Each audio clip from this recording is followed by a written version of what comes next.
Alright, so I actually been saving a video called The Worst Sci-Fi Plague because it has the beautiful logo of the Pharaoh Plague in it. Okay, so this video is by Eckhart Sider. What is the worst plague ever?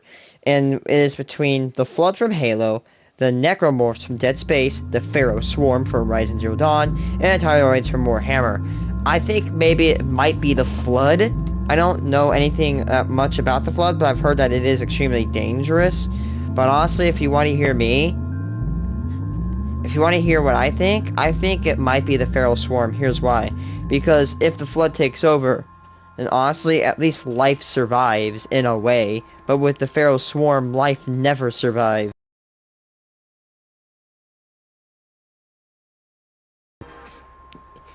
You know what? I have a good question. Would you rather, A, have the world destroyed by robots that are sentient and there's no life? Kind of a good question. What would you rather have? Infected people everywhere or robots? What would you choose?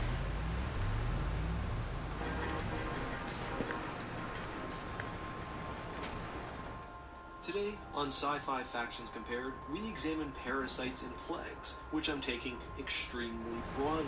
We're not considering only species which replicate by inserting into or hijacking a host through biological processes, but rather factions which derive strength from their ability to adapt and, most importantly, propagate. The four factions fighting it out today are the Flood from Halo, the Pharaoh Plague from Horizon Zero Dawn, the Tyranid from Warhammer 40,000, and the Necromorph from Dead Space. The Flood, in particular, have been frequently featured on this channel, and are oft-requested combatants in my Versus series. This video will sort of be a royal rumble for the Flood and its common adversaries. In ranking, I'll consider a variety of factors, from which faction is most... Because honestly, if you want to... Okay, if other three...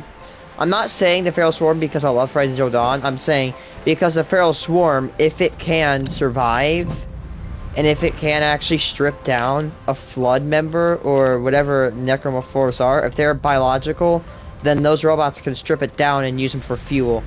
And if the Swarm, here's the thing, here's a question, is that, let's say if you pit up like 5-10 Flood homies against like a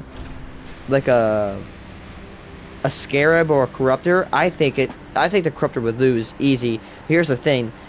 Where the Swarm, the Kopesh or Deathbringers are strong, but the thing that makes the Pharaoh Plague so strong is how many freaking robots it can put out. It can make so many, because if you actually don't know, in Operation Enduring Victory, it was literally briefed that they were literally slaughtering robots left and right, but there was just more being made than what they could kill. So I think the Pharaoh Swarm's biomass conversion systems could probably lend it a hand in killing them, and also that. But the Titan or the BOR-7 Horus could probably just take one swell arm and just wipe out a ton of them, and then the robots could come in and just feast on them. That's what I'm saying. And difficult to stop, to which has the most reasonable disease progression, etc., etc. First off, however, a brief overview. And let's start with the Pharaoh Plague from Horizon Zero Dawn. What's it called? Honestly, if this was released almost to any environment, it would be devastating. You know what? I have a good idea. Who would win? Who would win? The Pharaoh Swarm starting from one BOR-7 Horus on the Death Star, or the Galactic Empire? Could the Galactic Empire fend against a Pharaoh Swarm? That's actually kind of a good question. Man, this vein is dead.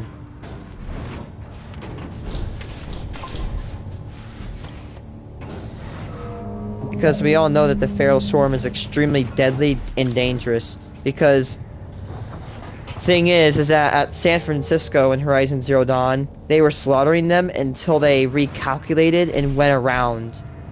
They know how to change and adapt their strategies in order to keep themselves from dying and getting slaughtered. So yeah, honestly, it is... I'm not saying the Feral Swarm would win because I like Horizon Zero Dawn. I'm just saying it because they're so dangerous. And they're robots, which means you can't chemical gas them. You can't poison them. You can't starve them. Well, actually, you kind of can.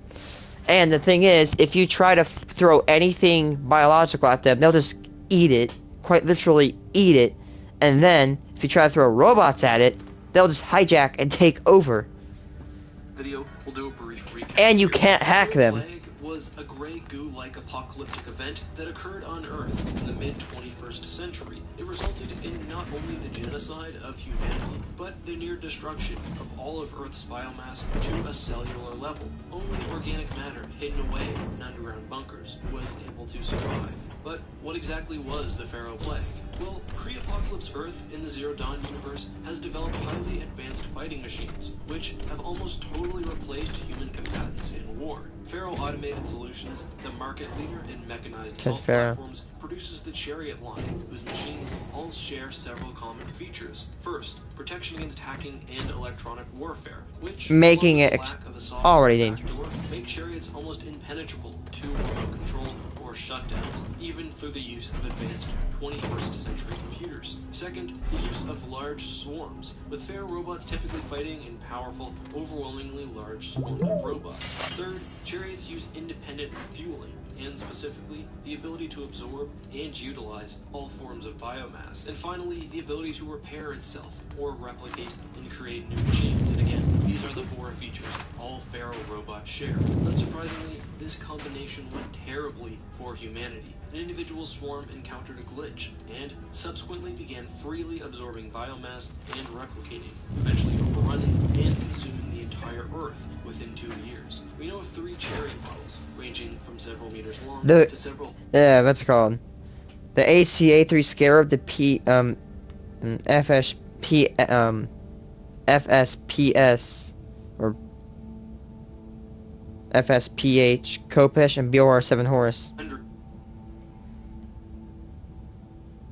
FSP5. Long. All were heavily armored, used advanced weaponry, and communicated with the swarm to ensure optimal efficiency and consumption. The swarm had several key strengths. Each individual member is very powerful, easily capable of dispatching numerous armed humans. Also, chariot robots can consume anything, from large creatures like animals to trees, or even smaller types of biomass. Again, all the way down to the cellular level. Then they use that energy to produce. The swarm, thus, can grow extremely large and powerful very, very quickly. But let's keep this going and take a close look at the Flood. And oh my god, have I covered this faction so many times. So let's keep it quick and to the point. Like the Pharaoh Plague, the Flood reproduce through the consumption of biomass. However, they spread through biological rather than technological means. A single Flood infection form or spore landing on the wrong planet at the wrong time can realistically threaten the biodiversity of an entire galaxy. And more. How is that? Well, the key danger of the Flood is the fact that an infection becomes exponentially more dangerous the further it progresses. And this is especially true if the Flood has access to sapient hosts. That's because when one is consumed by the Flood, the victim's memories and knowledge are added to the Flood's consciousness. And that seems to be along with the general intelligence gain associated with larger Flood infections generally, just due to increased biomass. Oh my god. As the Flood propagates, it becomes more intelligent and effective, like a computer with not only more processing power, but larger stores of information. A localized, even small proto-grave mines can utilize advanced strategy. On a grand scale, planet-sized key mines, working in concert, can outthink and maneuver even the most advanced Forerunner AI, while also on the cusp of utilizing more advanced technologies. Unsurprisingly, typically the Flood's first move during an outbreak is thus to collect biomass in a central location, allowing the formation of a grave mine. So the danger of an infection and its progression is usually tied very closely to the sophistication of the central intelligence. By the end of the Flood Forerunner War, with planets worth of biomass consumed, the Flood intelligence overpowers the Forerunners, even gaining access to esoteric precursor technology.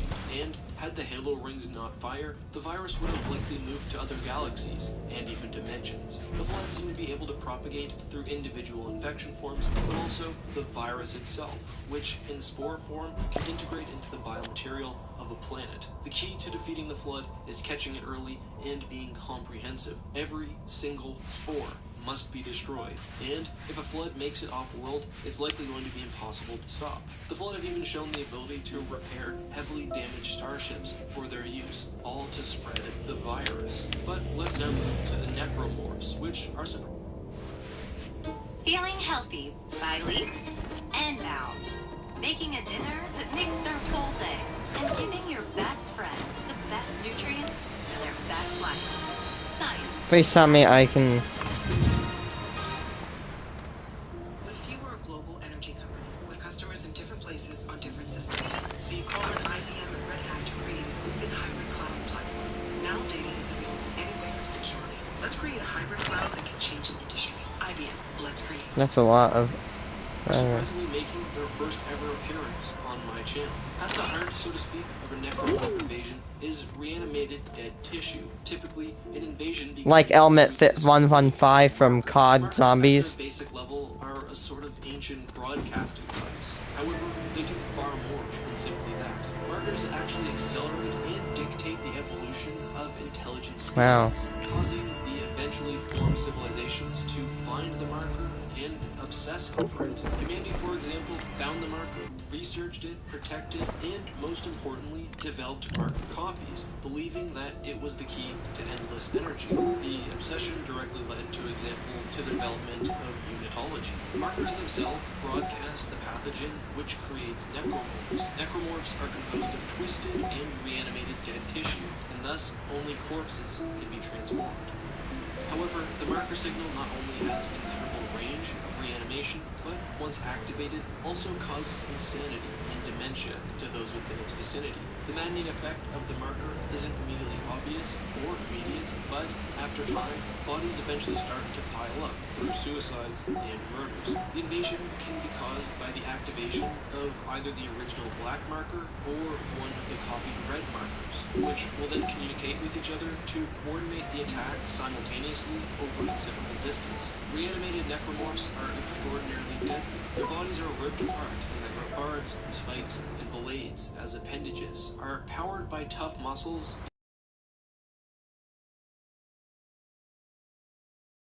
form of their humanity, but are guided by the markers, allowing for planning and cooperation. Necromorphs cannot be killed through decapitation or serious injury, and only through full dismemberment can a necromorph be defeated. Many different forms of the zombies exist, some focused on survivability or killing, others on passing on the disease. Regardless, their goals are simple: kill and create more corpses. Outside of an active marker, necromorphs can pass on the disease through contact with either dead tissue or living tissue, which subsequently dies. The ultimate goal of a necromorph invasion is a convergent event. Convergent events occur when enough matter is transformed through the necromorph process, triggering the creation of a brethren moon. The marker flings necromorph tissue into the atmosphere, which mixes with the destroyed planet the marker had inhabited to form a singular large necromorph, known as a brethren moon. Once this process has started, the only way to halt it is through the destruction of the marker itself. Brethren moons then send out more markers, triggering the future evolution of more species, and thus more brethren moons, while also traveling to planets with unactivated markers to consume the planets themselves and those living on it. Brethren moons are extraordinarily well protected and very difficult to stop. They're also intelligent and can communicate with new outbreaks and markers, as we see in Dead Space 3. Finally, we have the Tyranids, a race of extragalactic, spacefaring Xenos from the Warhammer 40,000 universe. Like the Flood, Tyranids share a central hive mind and exist almost solely to consume.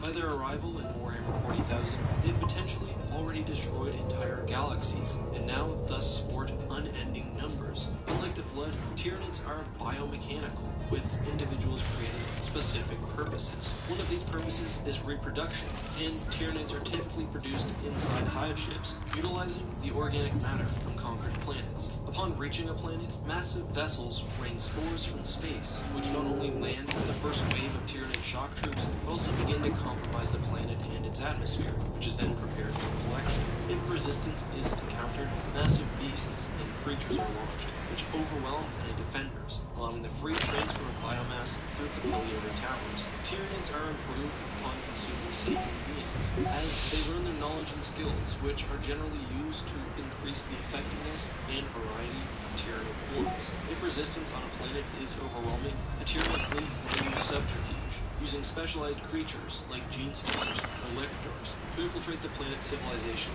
and defenses. Tyranid troops typically use blades, stalks, and razors, though some variants also use ranged attacks or even psychic powers. Psychic connections between Tyranids allow the Hive fleet to direct swarms as a whole, while also exerting special worth of biomass consumed. The sheer size, combined with the visceral variety of troops and its adaptness at war, make the Tyranid an extraordinarily deadly foe. With the 4 factions now described, we have the difficult task of ranking them from worst to best. And I say difficult because these species differ heavily in both outbreak time and outbreak circumstance. For example, necromorphs require a civilization to develop and take an interest in markers, preferably copying the markers themselves, while the Pharaoh Plague was triggered by some sort of virus and was immediately deadly. What's more, the power of the initial outbreak varies, especially when compared to the ceiling of the faction. For example, the Flood are weak early on, but become a universe-scale threat at their greatest. The Necromorphs see a big jump in power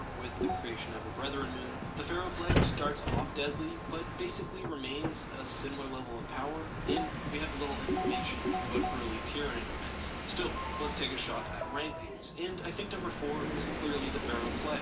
The Swarm has a Grey Goo effect, and is almost certainly deadly to most planet-bound civilizations, due to their lethal combination of self-replication and matter conversion. However, they've only minimally shown increasing intelligence, they don't have the apparent capability to leave a planet, and generally, they don't present the same endgame threat as other factions. At third, we have Necromorphs. While Necromorphs do present a greater endgame threat than the Swarm, a few features of the Necromorph virus holds it back. First off, the markers are both a negative and a positive. They do facilitate communication, allow the growth and manipulation of civilizations, which basically serve as necromorph fodder, and cause serious I bet you if Pharaoh However, Swarms could leave the ensuring planet that they were on, they would probably be and like the localized worst. invasions can be halted through the destruction of marker copies. More importantly, necromorphs rely on sentient beings to reproduce, while the Flood, to a degree at least, and especially the Tyranids, can make use of standard biomass. Necromorphs do not represent the same threat as the Flood or Tyranid,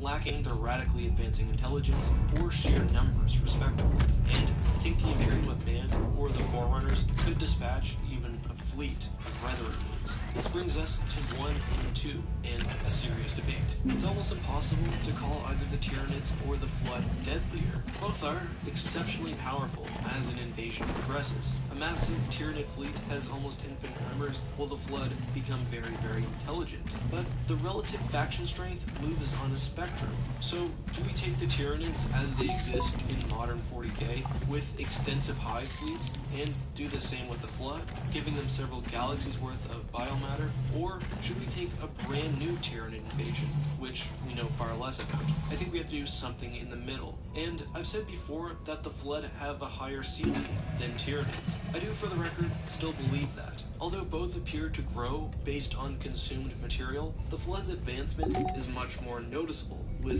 their group consciousness reaching incredible levels of sophistication. Tyranid advancement, on the other hand, seems mostly related worth of material, like the Tyranid hive fleets may have. I think they would be far more dangerous than even an endless fleet, and would probably have reached multi-dimensional status. However, there are many situations where the Tyranid are more dangerous. I think in a new outbreak specifically, Tyranids are deadlier, as they probably develop space travel very early on, and can produce their own combatants of whatever style, while a very new Flood outbreak can technically be stopped with one vigilant human. Both species also have a variety of esoteric psychic abilities, which are outside the scope of today's video. So, I ask you, for the first time ever on Factions Compared, I want the audience to choose which faction comes in the number 1 spot, and this will be recorded when I do.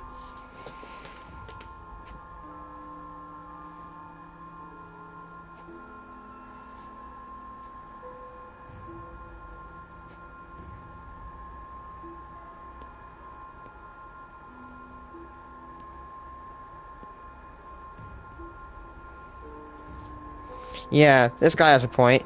If those the feral plague would be a very, very good idea to combat any of the other things on the list. However, if you have to control them and make sure no oopsie whoopsie happened with them.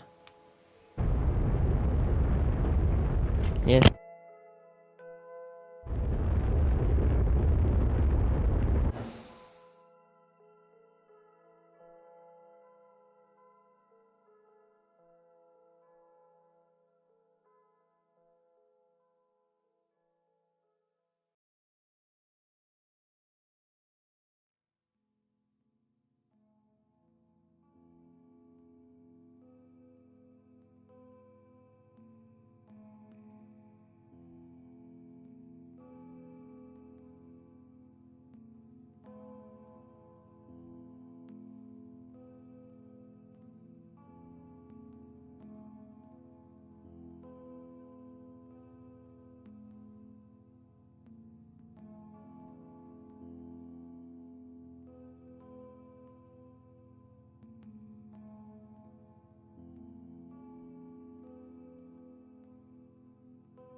Skywalker as a somewhat neutral figure. Very strange. In my opinion, Daala did not adapt well to a post-Second Galactic Civil War society. First of all, she heavily targeted the Jedi, blaming them for Jason's fall, exiling Luke from Coruscant and the Jedi Order, and eventually starting a war and a purge against the Jedi themselves. This saw the galaxy nearly torn apart. It allowed militant actors like Abeloth to secure power on Coruscant and throughout the galaxy. And by the end of her reign, Daala became a very Palpatinian figure. She ended up falling to a Jedi coup, but was also targeted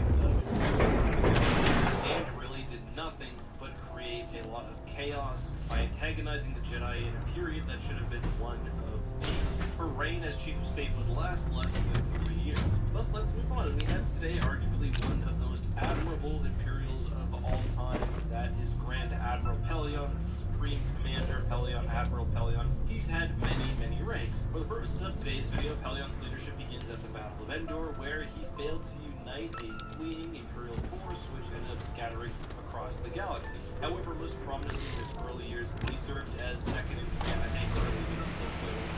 Second in command and ran the Battle of Thrawn. When Thrawn died, he was unable to versus that, writing another failure akin to Endor. And really, he would serve in advisory or secondary roles until the costly Gauntlet and the Battle of Yavin. At Yavin, when the costly Gauntlet lost to Lighthammer, command of the Imperial Remnant was transferred to Vlad Pelion, and he was actually relatively successful in this era. Pelion was very pragmatic, especially with other Imperial armies. His goal was to ensure the survival of the Empire and their ideals and so forth, and was willing to see the Empire change forward to continue. Pelion moved at a deep point in the Empire, including the middle left across the Grid, unified more Imperial warlords, and created a stable but severely weakened Imperial Remnant faction. Pelion and the Imperial Remnant would be hunted down by the New Republic. They would lose some of their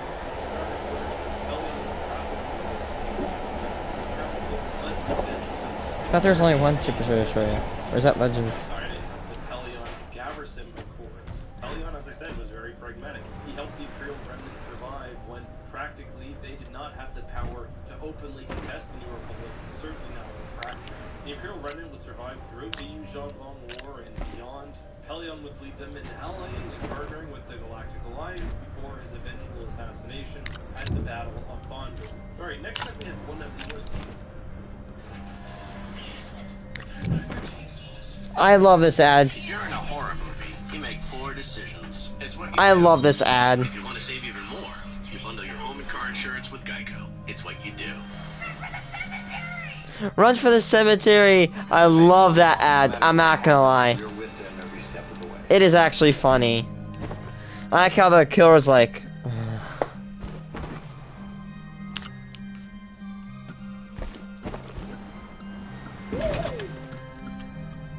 Hated characters in Star Wars, Force Philia, and I say hated because that's relevant to this discussion. Force Philia was hated because, to readers, he is often seen as power-hungry, easily manipulated, and purely self-interested, which is a common trait among Bothans.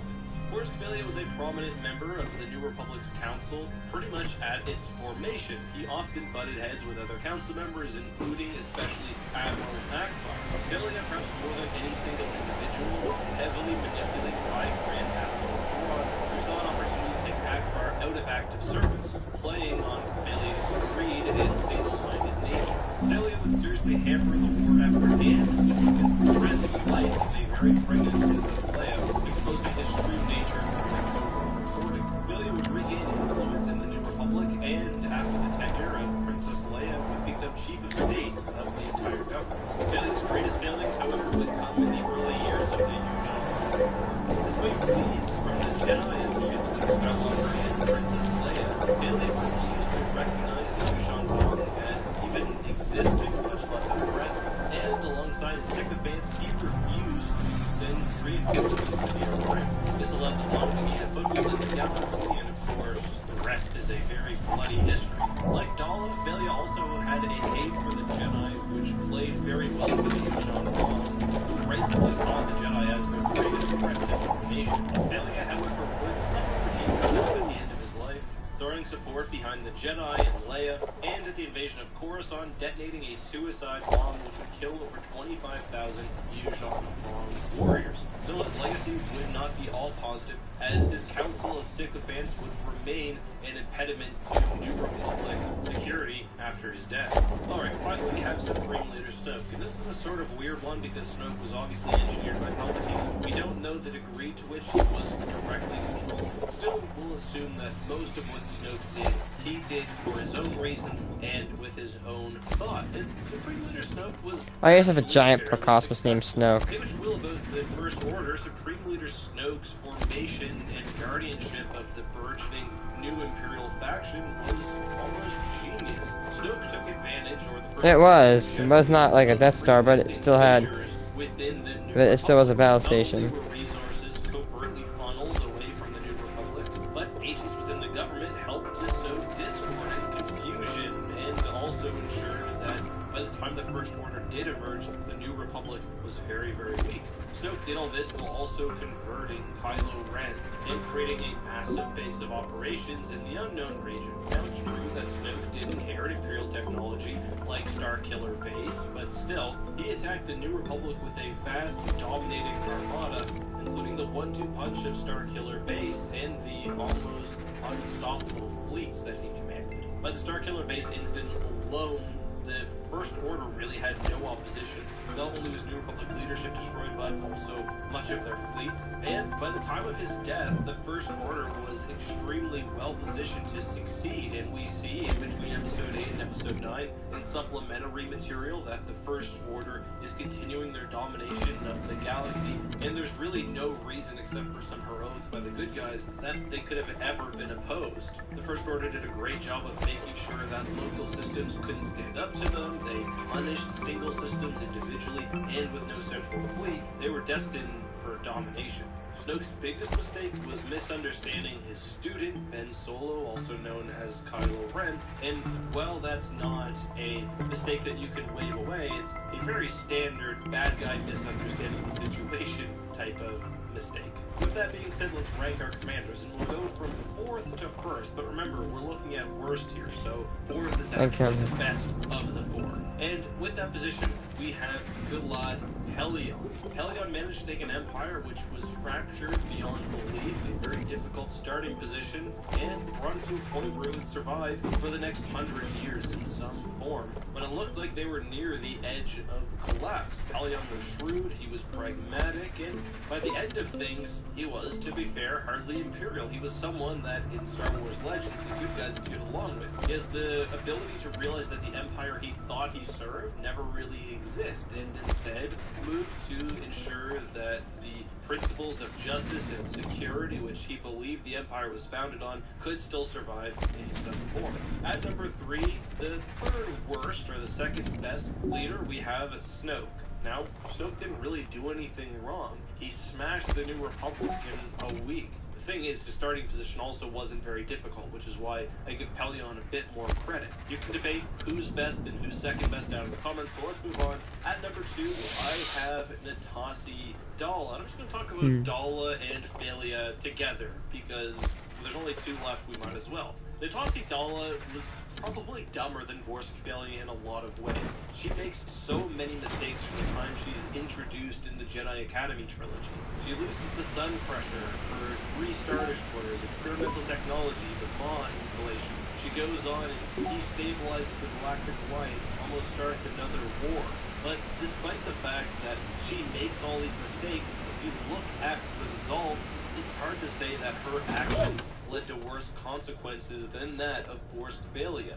Borsk Phalia was incredibly single-minded, he cared only about himself, and because of that, and because he wasn't willing to look at the Yuuzhan Vong invasion in a realistic way, the Vong were able to get their foothold in the galaxy and would go on to kill trillions. Had the New Republic responded properly to the Yuuzhan Vong at Vector Prime, and in those subsequent weeks, there's no way the Vong could have succeeded. The Yuuzhan Vong took advantage of the poor governance of the New Republic, the fact that so many girls and civilians in shipping lanes were defended, and slowly snaked away towards tourism. A single, unified response could have ended this much, much sooner. That's my ranking, though. So, at very worst, we have Borsk Phalia, then we have Natasi Dalla, followed by Supreme Leader Snoke, and finally, Galad Pelion at 4th worst or the best. But that's just my opinion. Let me know your thoughts down below. If you enjoyed this video, leave a like. Let me know what you'd like to see next time. Until then, though, guys, this has been Eckhart's Ladder. Be safe, have a good one, and may the Force be with you. The dog.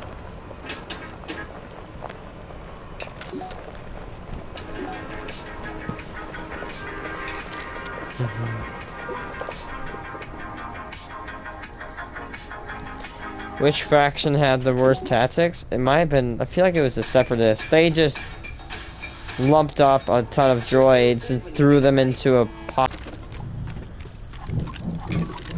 With Columbia at Kohl's, you'll find high-quality gear or wherever life takes you. Made for outside, made for adventure. Plus, earn I remember, by the way, I still have like a chamber to fabricate.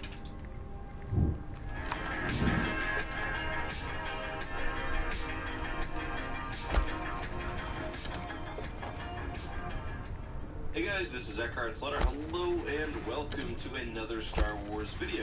Today's episode is a special one because we are being joined by one of my favorite YouTubers, Andrew, from the fantastic channel Bombastic. Hey everyone, it's Andrew from Bombastic. Today Ek and I are looking at some of the worst military failures of your favorite Star Wars factions. Some pretty crazy stuff involving the Empire, the First Order, and more. But before we get started, I just wanted to let you know Ek and I also made another video together for my channel, similar to this one, except covering some of the worst clone trooper variants. There's some pretty ridiculous ones out there, so if you want to watch that, you can come over to my channel. Back to you, Ek. So yeah, today's episode is basically a factions compared, focused on which Star Wars faction has the worst tactics. We'll be examining the Empire at Hoth, the First Order at Crate, the CIS at Coruscant, and the Republic at the Battle of Geonosis. And yeah, once you watch this one, click the link in the description, head over to Bombastic's channel, and you can watch the video that we worked on for his.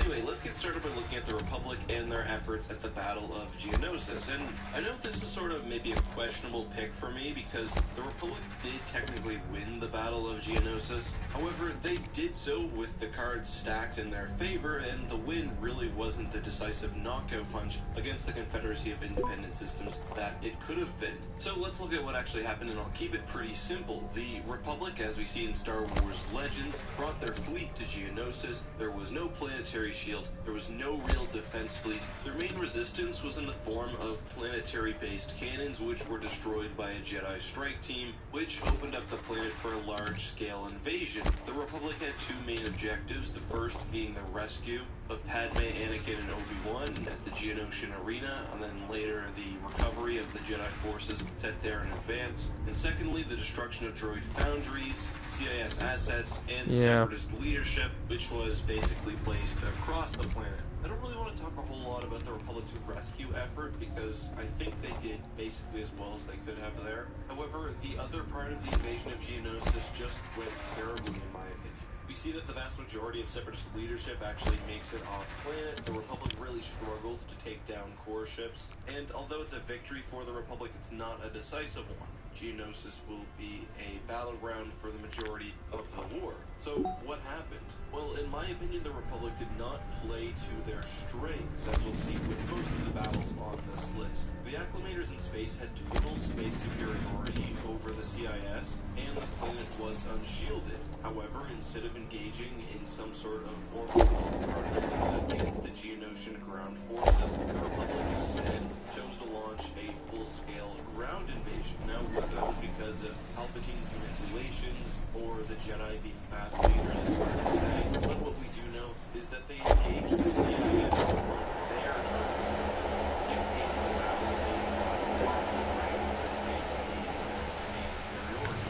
What's more, we see the Republic don't even maintain an active blockade over the planet. It would be one thing to start the ground invasion, but drop your troops to the planet's surface with transports or whatever else, or even to cycle acclimators down to the planet's surface, but to still leave the majority in space to stop the rats from running. But no, basically everyone went to the planet's surface, and it almost makes me wonder whether in attacking the surface, the acclimator was not envisioned of having any weapons. Maybe it was initially just supposed to be a transportation vehicle.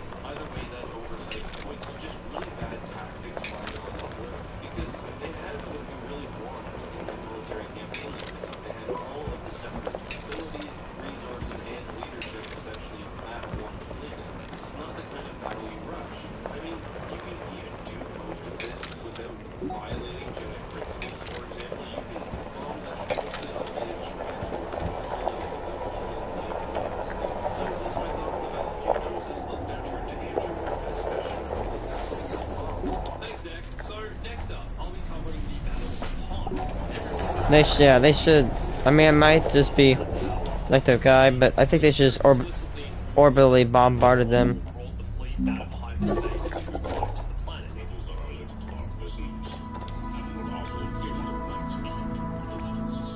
Meaning that the rebels were able to raise their base shields and protect themselves from a bombardment or precise strike, which would have outright destroyed their base or shield generators. But that's only a little taste of the Empire's screw-ups here. Let's start from the very beginning. The Death Squadron, the fleet we see in Episode 9, was envisioned as a meant to hunt down Luke Skywalker and the Rebel Alliance. However, they were terribly suited for the job. Be right back. First of all, Imperial Stardust. You're not.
Are great at killing large capital ships, but as we see in the movie, struggle to chase smaller ships like the Millennium Falcon. The rebels excel at hit-and-run attacks and remain extremely mobile. So Death Squadron, which was anchored by the massive and cumbersome Executor-class Star Destroyer, is probably not the best choice for rebel hunting. Notably missing from Death Squadron were interdictor Star Destroyers, which had entered regular Imperial service. Yeah, those things could hybrid Ships from escaping. hyperspace and could have stopped the rebel retreat even if the shield had been unassailable. Although the Millennium Falcon was able to survive against Death Squadron without a hyperdrive, other ships like the Final Rebel transports would not have been able to do this. So as of now, we have two major mistakes: poor fleet composition and most notably no interdictor, and coming out of hyperspace too close to Hoth. Vader was forced to adapt to Russell's mistake, and I think the fleet had two options: surround the planet and hold out as the rebels eventually starve, or as the shield is pounded by laser barrages, or invade and try to destroy the shield generator from the ground, which is what they did. The Empire is very lucky that the rebels had an umbrella-style shield array, which allowed units to pass through underneath, otherwise the Empire would have been stuck in space. The Empire, of course, chose to land a ground invasion force, and that went okay. Of course, the Empire did technically win at Hoth, but it wasn't the decisive victory that it should have been. Realistically, a lot of the rebel high command could have been wiped out in a single battle. So let's talk about some of the issues that prevented this from happening. 3 walkers of the Imperial force were easily lost during their trek to Echo Base. Another, starfighters weren't used. This seems obvious, but I find it hard to believe that there were no Imperial starfighters which could have operated in Hoth's conditions, either to target the shield generator or provide cover to the walkers. Had the shield been destroyed quicker, either with fighters or perhaps with some form of artillery assault, the fleet could have begun bombing the planet before all the transports had left. Another issue is how the Empire blockaded the planet. First of all, they should have deployed fighters or assault shuttles to patrol the space above Hoth to intercept the transports and X-Wing or anyone leaving the planet. Second, they should have predicted ground-based weapons. The ion cannon could have been avoided had the fleet held position further back from the planet. There needs to be only one hyperspace lane leaving Hoth, though it may have been 2. The Empire should have placed the fleet further back, well outside the range of the gun, because as is,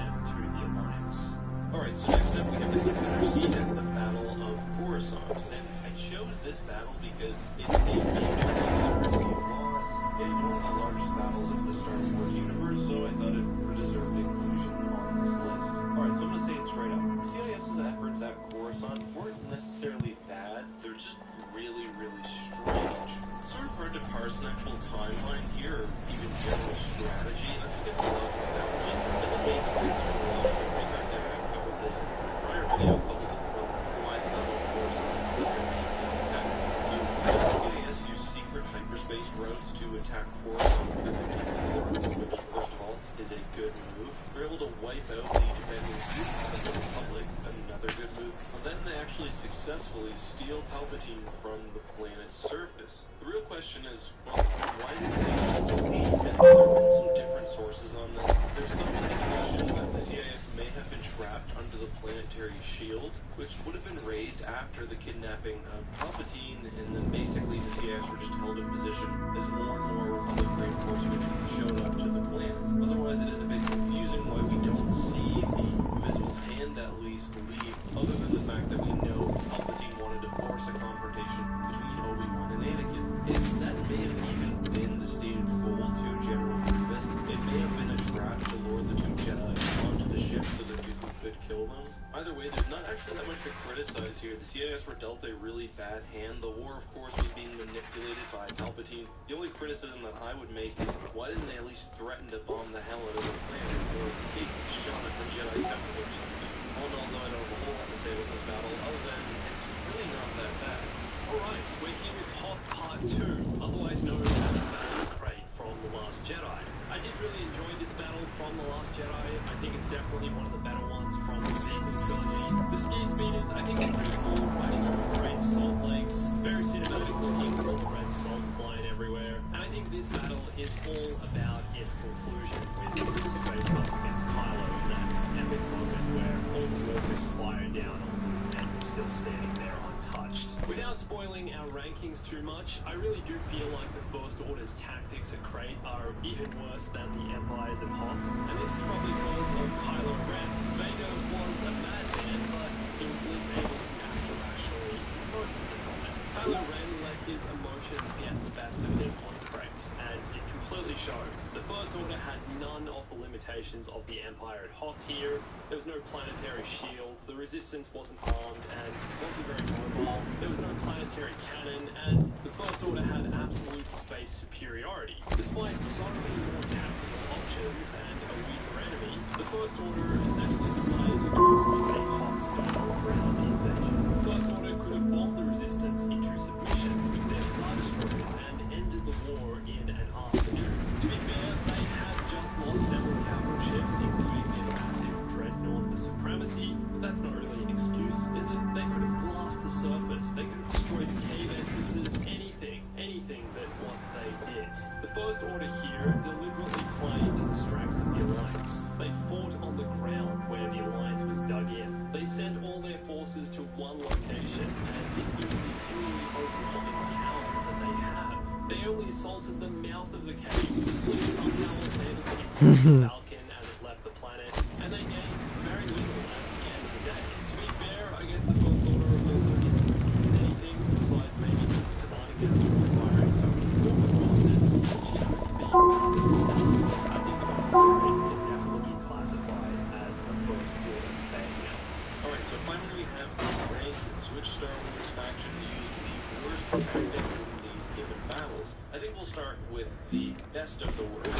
And with the least bad tactics today, we have the CIS at I mean, going from the core and out to Coruscant was a smart idea. at Geonosis or the Empire at Hoth, but they lost really due to no fault of their own, and I can't pick out a whole lot that was bad with the actual strategy. The battle itself is a bit of a cluster, but I'm not going to blame them for that.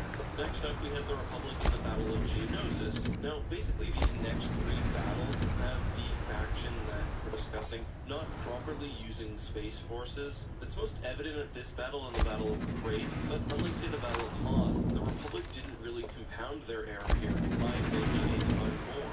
Yeah, the fleet should have been in position, but they also launched basically a perfect surprise attack against the CIS stronghold. They were going into the war not really knowing what to expect, and they did destroy at least a portion of retreating ground units. On the other hand, which is number 2 on the list, has the Empire just committing a ton of errors, from failing to use their fighter superiority or their space superiority to using blockers on the track deck openings, to coming out of plane speed and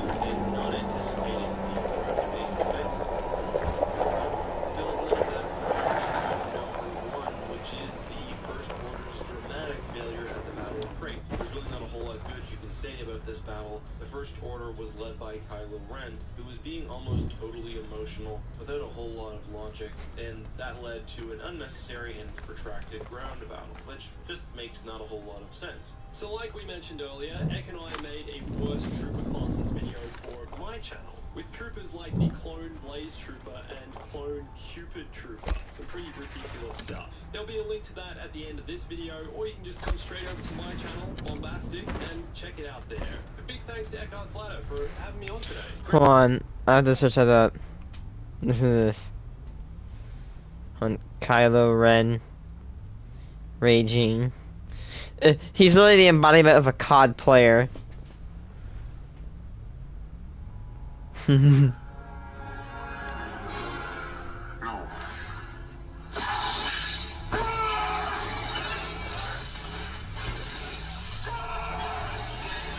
I like how the two soldiers, they just stop and they walk away.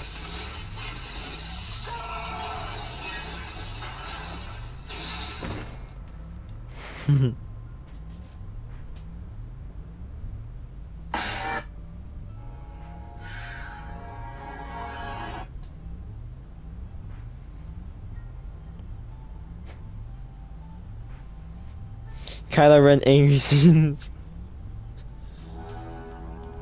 We have no confirmation, but we believe FN-2187 may have helped in the escape.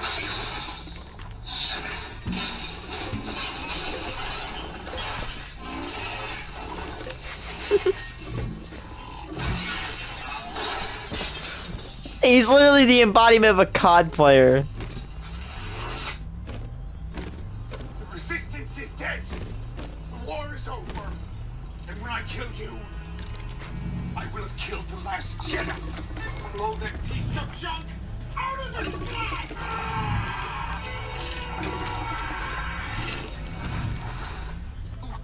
Holding on! Let go! Don't fight power on the speeders. Concentrate on fire on the speeders!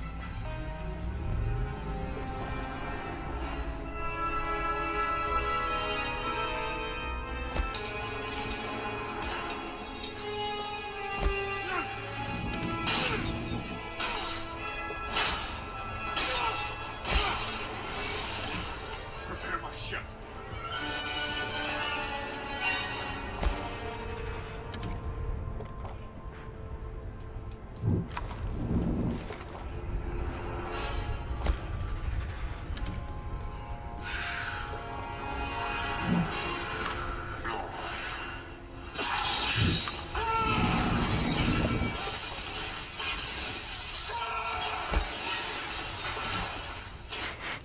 The sound of him just tearing up so much stuff is the hilarious part.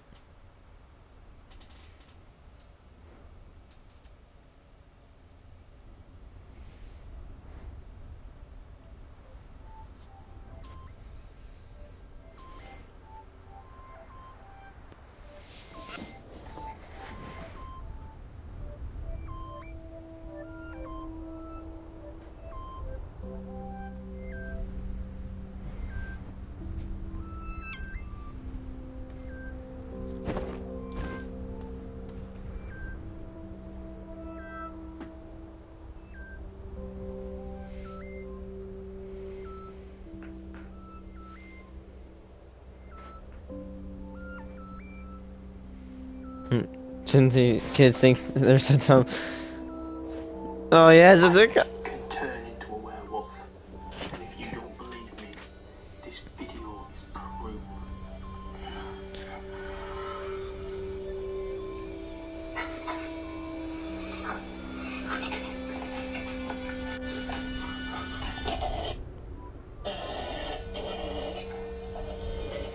Here, I can choke.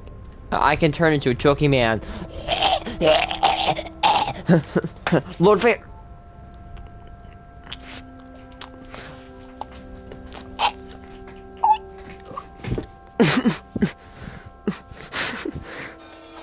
It sounds like he's choking on a pepper. I thought I was watching a pirated copy of Shrek 2, and Puss in Boots was about to cough up a hairball.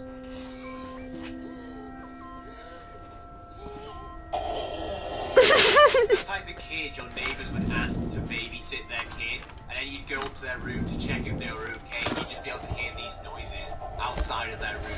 I remember when people would feel embarrassed for, I don't know, making YouTube videos in their room. Now you've got people making TikToks like this, with absolutely no shame. I mean, I really don't know if this guy is being serious. I mean, obviously he put very boldly, this is not a joke. Oh my god. Times are just hot, and then it's just hot. Dude swallowed a jalapeno the wrong way. Six pack. Oh, watch out, ladies. Okay, guys, check this out. Apparently, there's been a trend happening on everyone's favorite app, TikTok, Oh my where the goal was to get a Z tattoo with a line going through. Wasn't that shown to be a Nazi thing? Tattoo. If you paid attention in history class or had any brain capacity to search up a tattoo before getting it, this could have been easily avoided, but it's pretty funny, so check it out.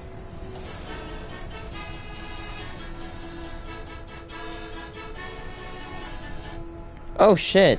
Yep. Well, well, I guess, that's a symbol of the SS. One of the most,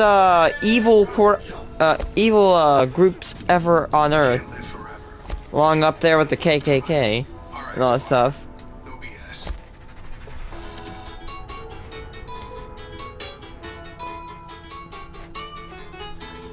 Oops. Yeah, that's right. You've got people in the most woke generation now walking around.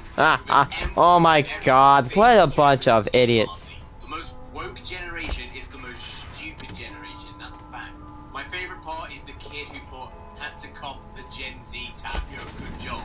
Who was hyping this poor kid up to get this tattoo? Yeah, man, you should totally get this tattoo.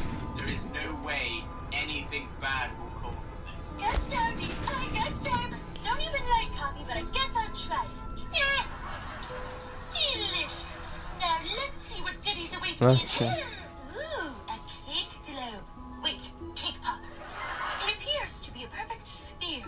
Nice. That's not a perfect sphere. Looks like a turd. First bite incoming. Hey, it's trying to mimic what you're looking like. This is nuts. Activate happy dance. Is this what people are like without depression? Because, man, I'm surprised I'm not sounding like the dude that in the first video, because I'm dying of cringe. I'm absorbing lethal amounts of cringe. This is more cringe. Like, the toxicity of this cringe is way worse than the reactor 4 at Chernobyl. Like, oh my god. I don't think I could live with myself. I mean, who gets a chocolate lollipop shaped like... Oh my god! Look, this is a remote, and it appears to be a perfect circle on my remote, and this remote is black, and it's also thin. You can also see, and look, that's a volume button. I'm gonna turn it up. Oh my god, I can't do this anymore. I'm so cringe. I can't. Man, on some straight up acid. Yeah, and goes, oh yeah, this looks like a turd. It kind of looks like a turd. I mean, I don't know about any of you, but I don't think I've ever gone to the toilet. Our species is over. My turd has a stick in it and has sprinkles on top. Turd. Activate happy dance. If someone Weak. Hold on. I'm sorry. I have to say this. She sounds like a guinea pig. Listen to this. Ready?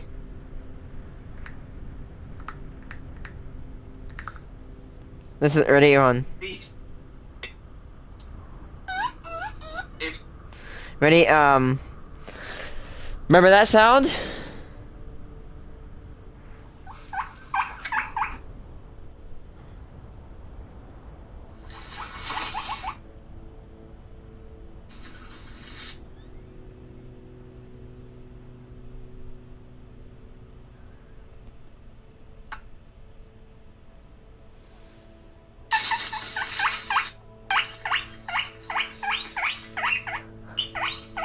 That's what they sound like. She sounds like a guinea pig.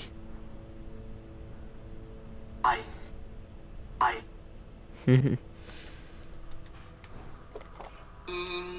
honestly don't even know what this is meant to be. It's not a furry. It's not. I don't know what this.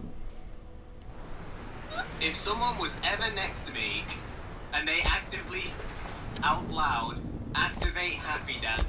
It would just confirm to myself that I am the smartest person in the world and everyone else is an idiot. Turd. What's your biggest turn off?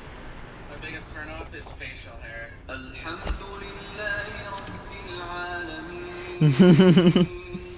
I honestly don't even know what this is meant to be. It's not a furry. It's not. I don't know what this person is meant to be dressed as. But the guy with the beard is giving off 100% Chad energy. Have you ever been in a situation where you're fighting over a romantic partner with someone else and you're just forever alone? Well, this girl in the next video attempted to make a diss track, if you can call it that. Oh on someone no. over TikTok. Oh no. Let me tell Oh you, no. It is really bad, so let's watch. Failure coochie's nasty, my coochie's pink. I don't care what you're thinking, cause I don't care what you think. And if you come at me, I'm gonna be... I don't care what you're thinking, cause I don't care what you think. Oh no. No, no, no, no, no, no, yes, but actually no. Oh my god, this is amazing. Oh yay! I mean,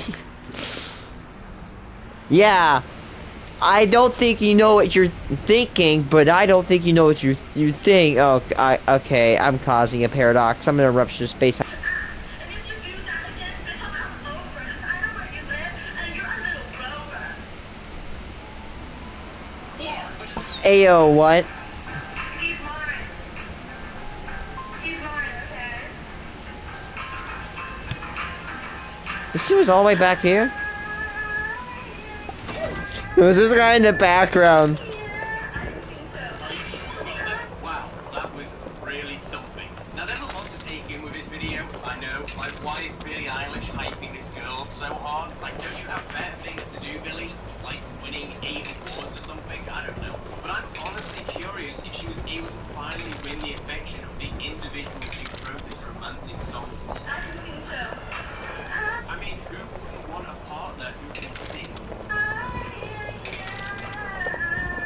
And is personally friends with Billie Eilish in the background here. I don't know, maybe I'm just being biased, but I see this as an absolute win. Just a Red Bull. Just a tiny bit of Red Bull. Perfect. Gotta have some Red Bull. Just a little bit of Red Bull. And a bit of sugar. Perfect. Oh, goody. Mix it up. Perfect. Wow, this guy is speedrunning medical conditions. He's on his way to a world record from being moderately healthy to full-blown diabetes. Also, the sound of Diabetes. Diabetes. It just sounds like sandpaper. Mix it up. So who here has ever been to a school dance when you're a teenager? I have, and they're awesome because you look like shit and you're probably the most awkward you will ever be. But Yeah. you probably don't have a cringy video of you doing an epic slide across the floor when the beat drops, like this kid.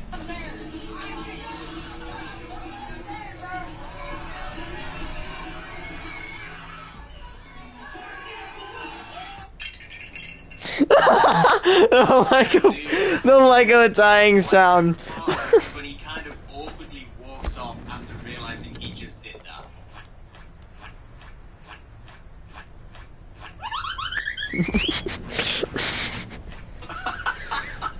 God. I don't know what's funniest. Man took a straight up L, bro. Or the most unenthusiastic 360 spin in existence. He has just given up on life. Shout out to the one kid on his own going hard. He is awesome.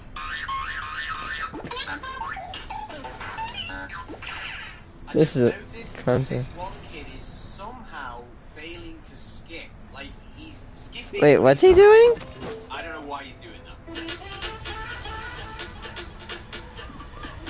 Let's see this to hurt anyone. Quandale Dingle here. I have been arrested for multiple crimes. Okay, one second, let me just write that down. Denim uniform equals evil. Okay, I got it. I think it's great that people like to express themselves online. Honestly, all power to you, but I think some people need to go outside and just honestly touch some grass and get a good understanding of how things look sometimes in the real world. Now, that's not me aiming this at this girl wearing denim jeans and a top. I'm more kind of talking about the kid who thought he was a wolf. That's it for today's video. He sounds like... I hope the milk drink wasn't too strong. Bro sounds like my dad snoring.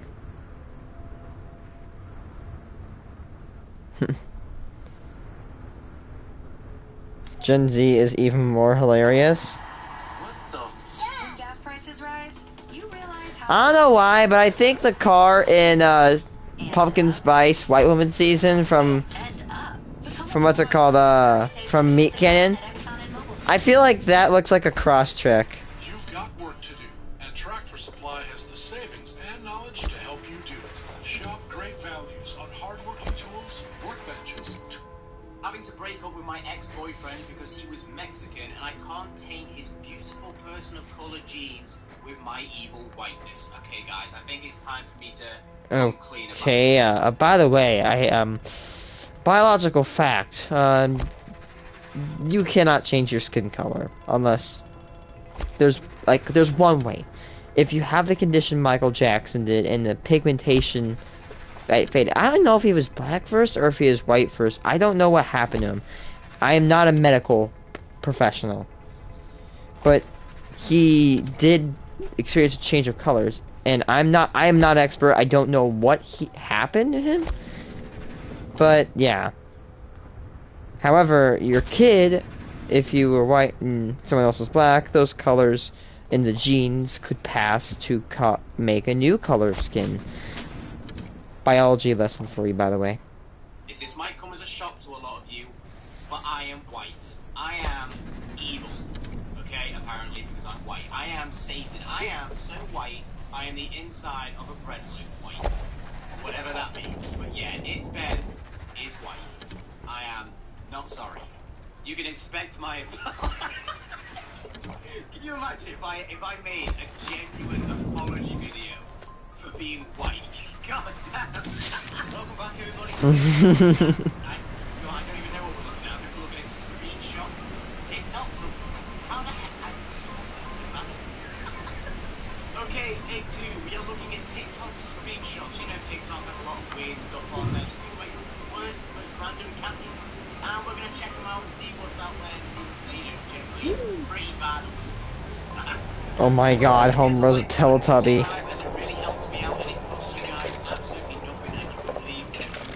I'll just write you a very angry letter when you do. Be heading into the grocery store to smash all the jars of baby foods so that all the babies have nothing to eat.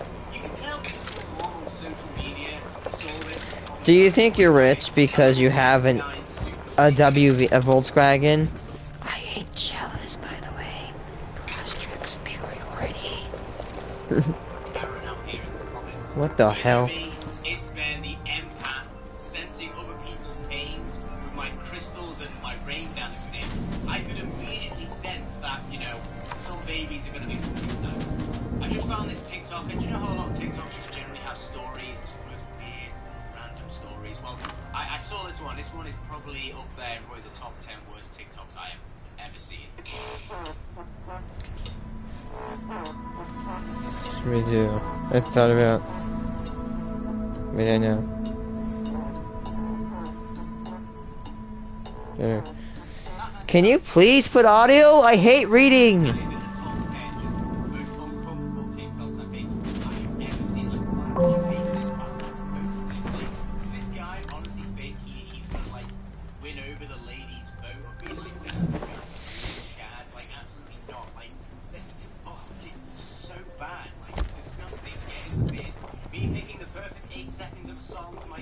Story that no one will watch. Yeah, sorry, bro, you suck. Part of me wishes that I actually posted a little bit more on Instagram, but if I'm honest, I don't think you guys who follow me would really want to see an Instagram story of me being like, hey guys, I'm outside. But you know, I also don't want to post like a sponsored post. It's like, hey guys, drink this tea, it'll help you. Do you know what I mean? I'm not going to just post random stuff which no one cares about. But in his DMs, I'm listening to healing frequencies, trying to not spaghetti over what he did to me. What? What even is healing frequencies? Is this a thing? Is that a Karen belief where like radios can cause healing? We got here whole body regeneration, full body healing. Oh, thank God! Let me check this really expecting like Oh some my techno God. remix, but I'm not listening to that. Saying that, do you think you could bring back my eyesight with all the milk cringe spaghetti that I've shown you guys? If it does, sign me up, baby. When you're leaving for the bus, but forget you go to Euphoria High School, okay? What is this? Right. Bro, if you could see my face right now, you would just see the immediate drop in my face. Like, what am I even looking at? I don't get the reference. But at the same time, what is this outfit? It looks like a really bad version of Venom. It would be so funny to date Harry Styles because I would have so much fun psychologically spaghettiing his fans that care too much. I tweet he's literally in me. And then turn off my phone. I'd only post pics of Buzz that would be super hard to crop me out. I'd like B, I don't know any of his songs, lol, but he was cute in 5 seconds or something. That's not right. I'd get on his phone while he's showering and just post selfies on his story. Okay, quick side note, I don't think I can bang on my desk anymore because my dad just came into my room asking if I was okay. Apparently I sent out a distress call by banging on my desk, which I clearly was because Harry Styles is not in 5 seconds No. of summer without him. All serious aside, I don't think I should be banging on my desk. Girl, you so fine. You like girls?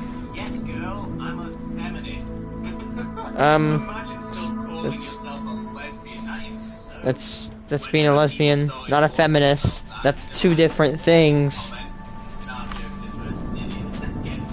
People hate to see women breaking into male-dominated fields. Psychopathy. I don't know if that's even a word to What? really say, but yeah, ladies, congratulations getting jobs in being a psycho.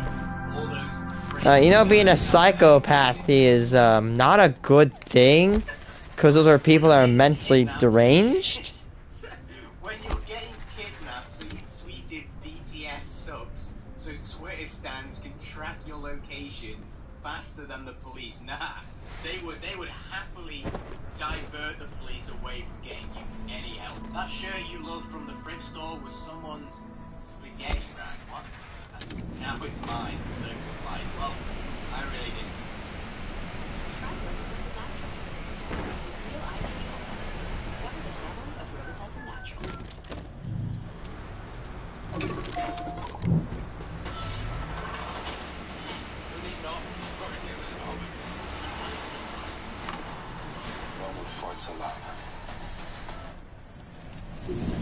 He didn't need to be that. Who's even out here just doing that on shirts? Like, have I been doing it wrong? What's even going on in this picture? Is she getting married or is this like a prom? Why is it just a burning car being suspended? The unnecessary pollution this is causing. She served, so it was necessary. Oh, don't worry guys, she's been to prison. So if she could do this, it's A-okay. This looks terrible. Imagine explaining this like, yeah, in this wedding or prom picture, and we had a burning car in the background. It was really bad. This day in 1985, the wreck of the Titanic was found.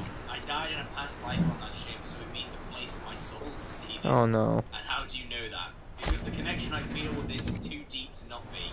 I remember I drowned and froze. Sorry I asked. Oh god, these people who are like, hey guys, do you want to know how I died in my past life? Guys, I was actually back in 1669. I used to be a werewolf in Romania.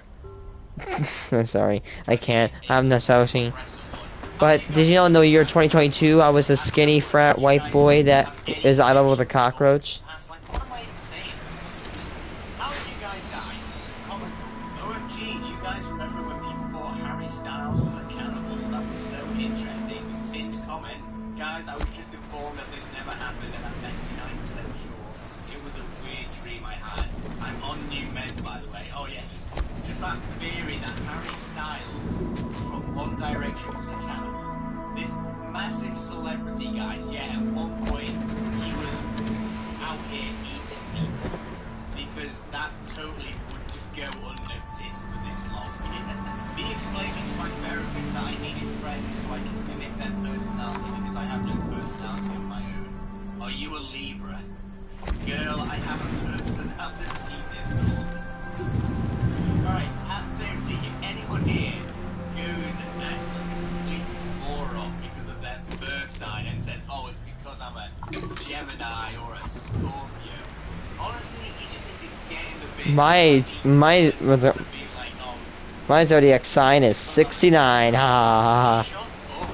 Like, it's actually like a cult at this point that people go out, buy some rocks, and are like, yeah, I've got good karma now for like 2 weeks. It's a blast asked why. I just smirked and told her she couldn't handle the dark poetry from my twisted mind. Needless to say, she left me alone after that. Yeah, she probably left you alone because you're just weird. But there's nothing else to say. That is going to be it for today's video, guys. I know this is a little bit different than normal content, but I need to change it up a little bit. I actually got a strike on my channel, which I might talk about. I don't know, but I hope you guys enjoyed the video as it's something a little bit different. I know it's not what you're used to, but I hope you all have a great day, and I will see you all next time.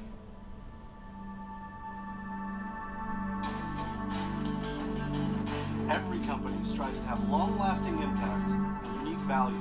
It's what a What?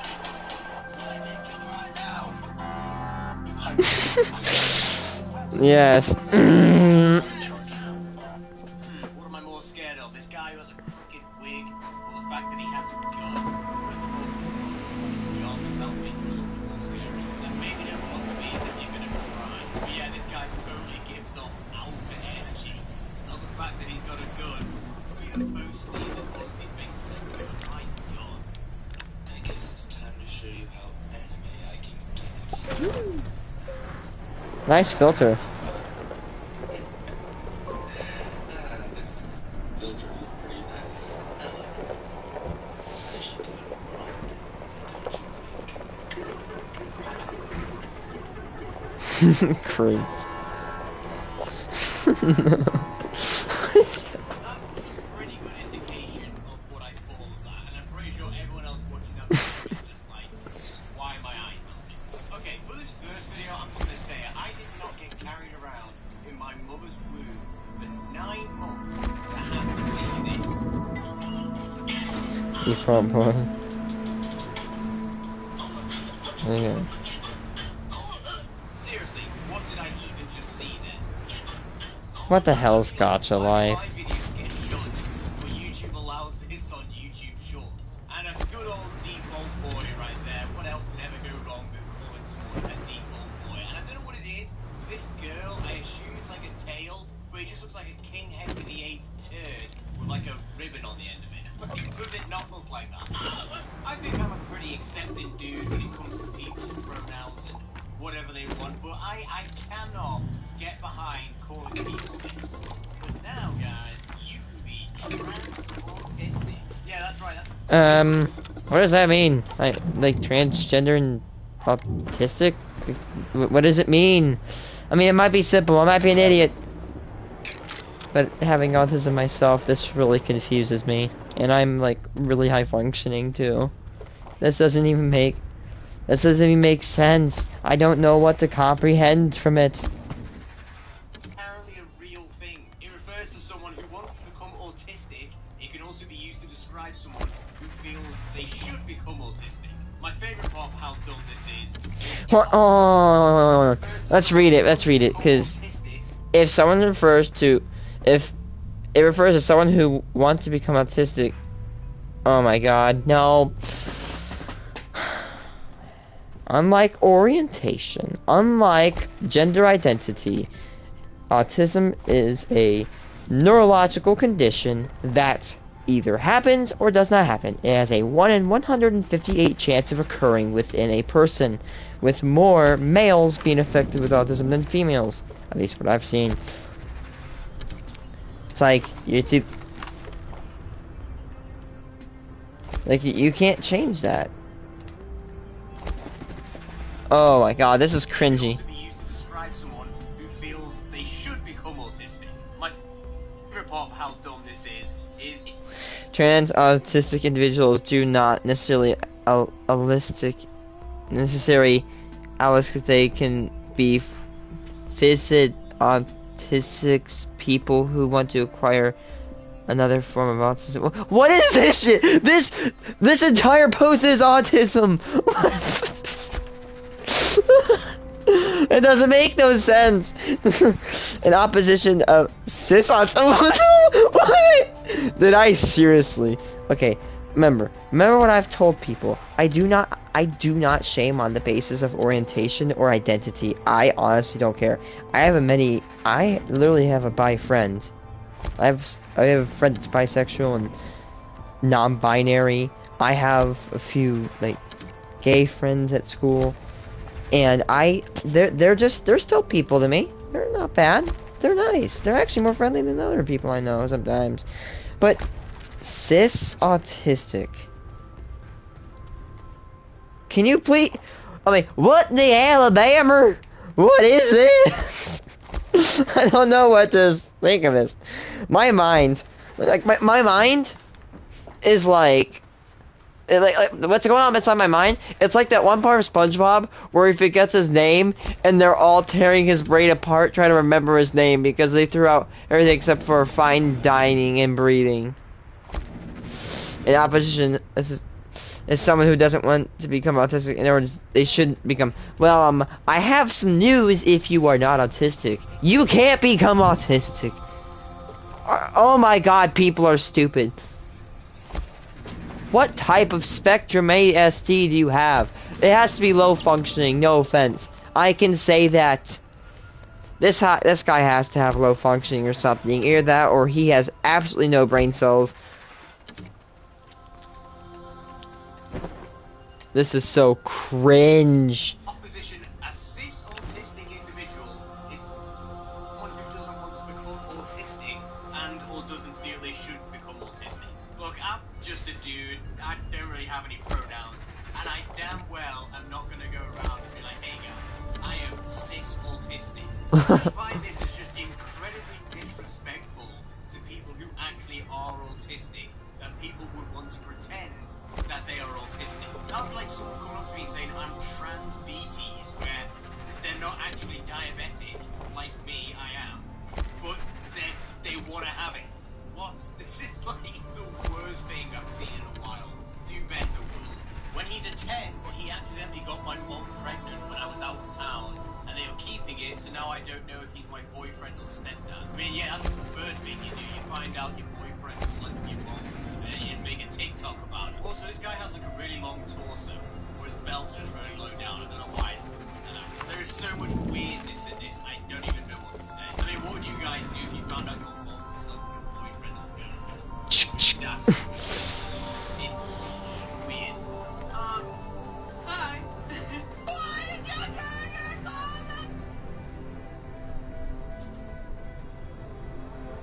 Wow, even people in the LGBTQ cannot stand this individual. They really put some aggression there and taking that flag down. Oh, goddamn, good job. Shit. Well...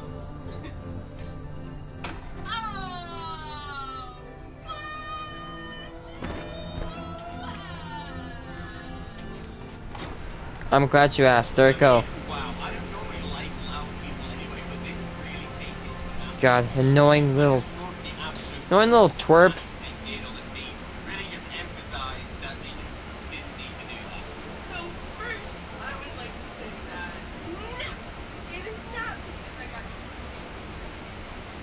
I promise, I'm okay, and I do appreciate all of the people that took the kind words and love from the end. No, your ass caved in. I don't understand people like this because I think people are trying to make it worky by acting like Pixar Disney characters, the over-exaggerated movements, when in fact it just makes people glad that they have never met these type of people in real life. Like, there's obviously annoying people, don't get me wrong, but this, to me personally, is just a complete different level of annoyance. Okay, so this next video got a whopping 2 million views on TikTok with 205,000 likes. I'm going to show it to you, and I want you to see if there's any good moments.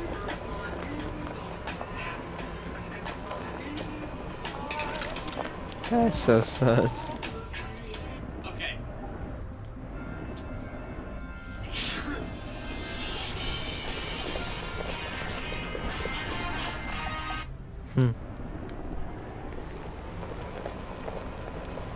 Okay, I'll say, if it was a typical guy response, it would be like, you know, what's wrong with this video? It's great, it's the best video ever. But the reality of it is this kid is filming his mum's like first track. Like, does no one else just think that's kind of weird?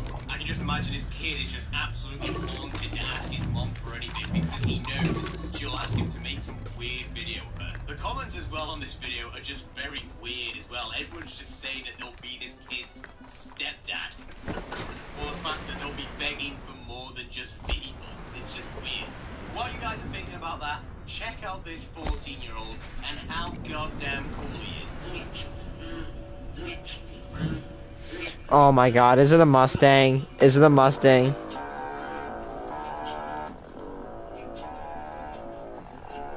Clearly the car is parked on his mom or dad's lawn, I'm just saying. And I don't know why, but...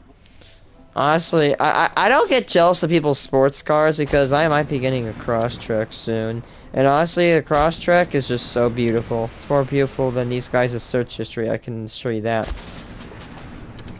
It's not even an expensive car.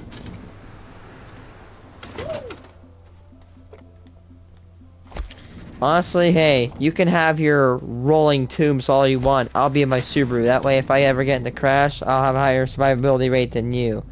You know, it also has a higher survivability rate. My frickin' brain cells. At least over yours, at least. Not the people that are watching this video. Yeah, this guy's gonna be the one person that can't go within 500 feet of an elementary school. I'm just saying. Like, what do 14-year-olds even have nowadays that could be anything a 14-year-old would carry? Could somebody in the comments actually let me know what is like a thing that boys do in high school, which they think is really cool, but it's actually really cringe? God, Hang on a minute. Let me read this. I'm having a mental breakdown on public transport. This is humiliating.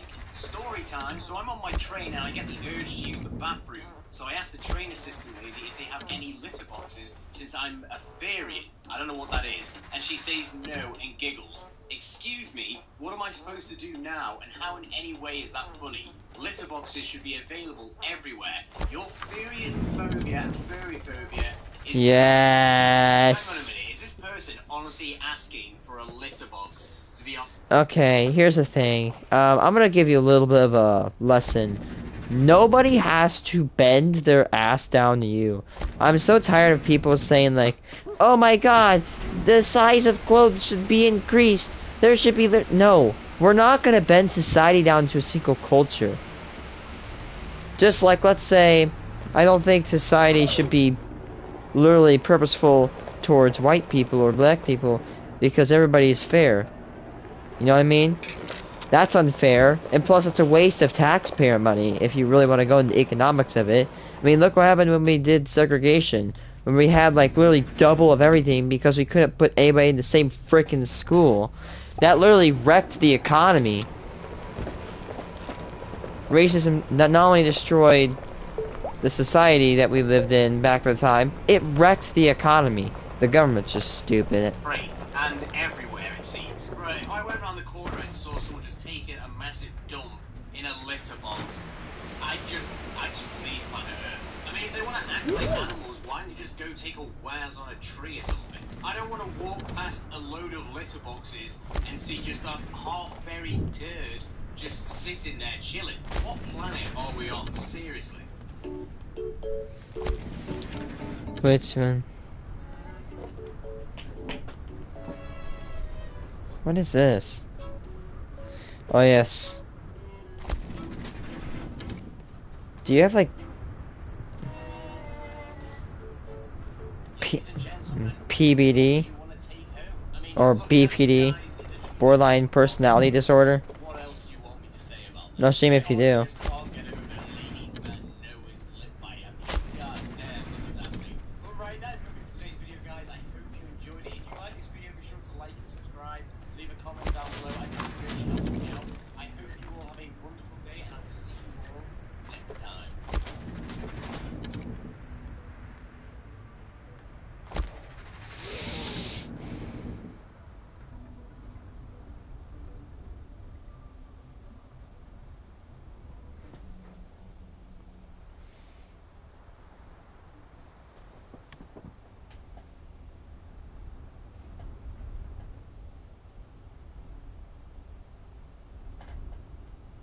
You didn't think he was taking disorders?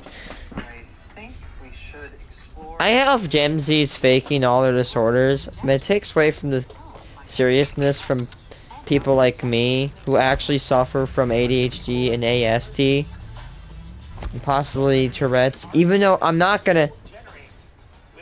For example, I feel like I have Tourette's. I'm not gonna be out here saying, hey, I have Tourette's. The only reason I would ever say I have Tourette's is if I have a medical professional diagnose me. I only say that I have autism and I have ADHD because I have been medically diagnosed ever since the age of 4, or I think even younger. You see? So you have my word. I will not lie. I do not lie about my personality, and plus, I don't even get any views on my YouTube video anyway, so it won't help.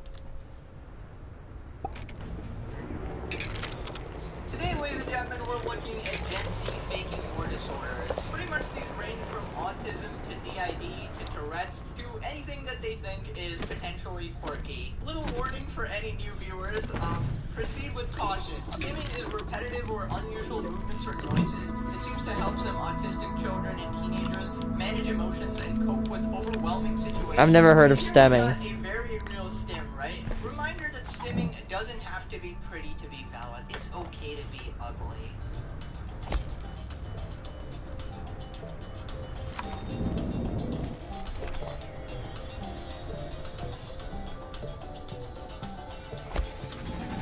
I mean, she's doing it a little bit too hard. I have literally encountered so many people on the spectrum because I've really gone to areas, I've gone to camps with people on the spectrum, and I don't think I've ever seen it as bad as she is. Like, I've seen some really, like, low-functioning people. Not that I'm saying, oh, they're dumb. I'm saying, like, technically, I've seen some low-functioning people, and I've seen high-functioning people, even higher-functioning than me. And this guy, yeah, you can definitely tell she is faking. Really decided to take your phone out, set up the TikTok, wave your hands like an absolute maniac, and call it a stem, huh? Dude, I swear to God, the internet has changed everything, right? This stuff, like, imagine doing this in public. You would never. But because you have TikTok, which is technically public, right? That's what you're doing. You're putting that out there for people to see. I don't know why people feel comfortable doing this. Like, you do realize that millions of people are seeing you right now, right? It's just embarrassing. Okay, so we got this girl, right, who's apparently stimming with her friend. This is my best friend. I'm autistic, and he's neurotypical. Let's see what kind of activities they get up to in the bedroom.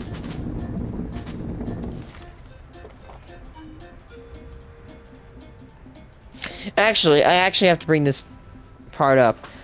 Over my life I've lived, I've noticed that autism seems to primarily affect males. I do not know why. I've barely seen any females affected by autism. I just don't know why. It does affect, I think, 1 out of 158 people, which is actually very common.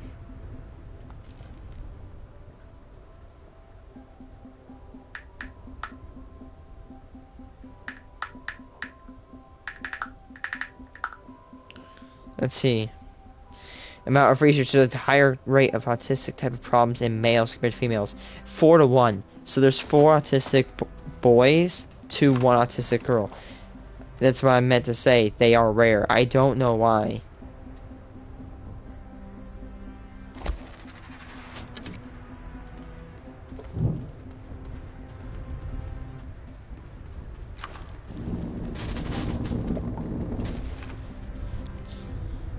So the amount of women that are claiming that they're autistic is a little bit fishy, considering that the ratio of them, of men on the spectrum to women on the spectrum, is literally 4 to 1. That is a multiple of 4. That is a lot, by the way. Like saying, oh, if you want to have the amount, if you want to have 4 more cars, just you know. Life at home has been tough lately. Jumping on the bed. I've never jumped on the bed. I've had. Telling me a guy walked up to you and said, "Hey, do you want to stick together?" I'll be skeptical, Sally, but I don't think he asked you that. I think you both conspired to make this. Okay, what's it called? I'm gonna say it right now. Like the people that like. This is not an activity that people on the spectrum do together. I can say that. honestly, with 100% certainty. I've never had somebody, and I've never seen anybody that goes up, hey, you want to go STEM? Because the people that have high functioning autism literally don't want to STEM. They don't want to do it. They want to control it with things like guanfacine, which is what I take. You conspired to put this in front of my eyeballs. He was intimidated at first. I don't blame him, to be honest. If I saw this girl just randomly freaking out, I would call the police. But we got more comfortable as we kept stimming. Can you stop? Don't use the word stim. You don't deserve. Come on, you're telling me this is real. Conveniently, when you start recording your TikTok, you start freaking out like an absolute maniac. I haven't stimmed in front of other people since I was 7. Cool, maybe there's a reason for that. Maybe we can keep it that way. You're a full-grown adult faking disorders on TikTok. Okay, I have to say this right now. Even with substances used to control the ticking, I still do it. I have, even in high doses, I've like what's called me and my family, with the assistance of a medical professional, we have experimented in my consent and tried with the dosage, and no dosage that we've ever administered to me was able to completely 100% suppress the ticks. The only way for me to suppress ticks is to use a firearm and aim with it and shoot. The reason is apparently is that it's a neurological thing where diploid testing does not exist. Hey yo, I don't mean to judge, but what exactly were they doing at the end? I feel like your skimming is slowly transforming into something else, let's just say. Okay, let's. Cheese and puffed. Defy your cheese spec.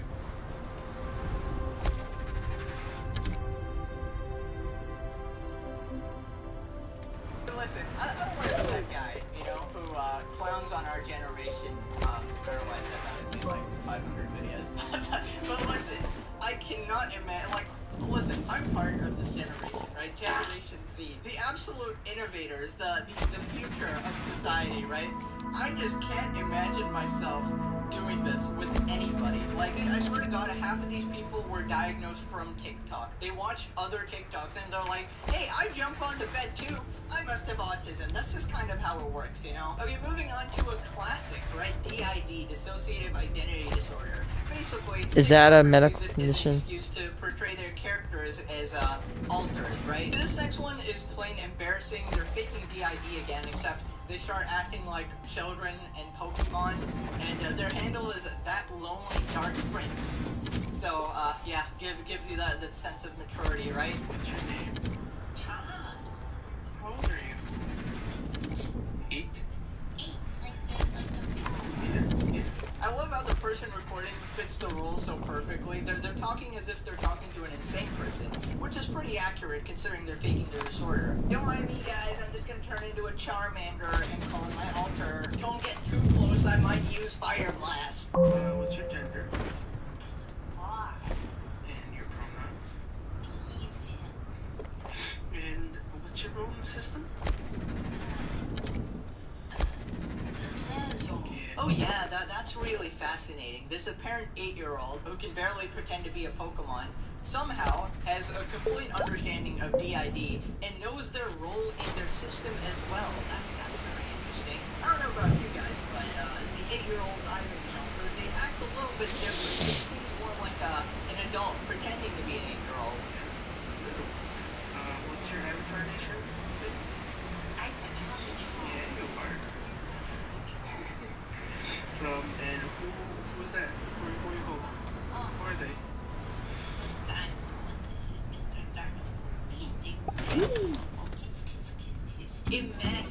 Imagine being a full-grown adult, recording yourself and putting this on TikTok. Like, here's the thing, so she's displaying somewhat of low-functioning autism, and the thing is that I've never seen a low-functioning autism patient ever dye their hair. And remember, I want to say I've probably met at least 100 autistic people. None of them have colored their hair, which means I'm the only one in my friend group that has colored them. And if they were to color their hair, that would mean that they have what I like to call more of a conscious. Now, I don't use it as an offensive term, but what I'm saying that I am somewhat more conscious, I'm able to respond to my environment and like take in data and administer appropriate responses. For example, I don't want to. I'm not trying to use that as a rude term. What I'm trying to say is I have high functioning. I can consent to other things, which means what I'm saying is I can consent to dyeing my hair, which I don't see other kids do. Again, also, why do all like the people that fake the disorders have the non-binary look? I mean, I'm not shaming them. I don't care because there's still people and they're not hurting anybody. But seriously, it's like they all have the non-binary look. What are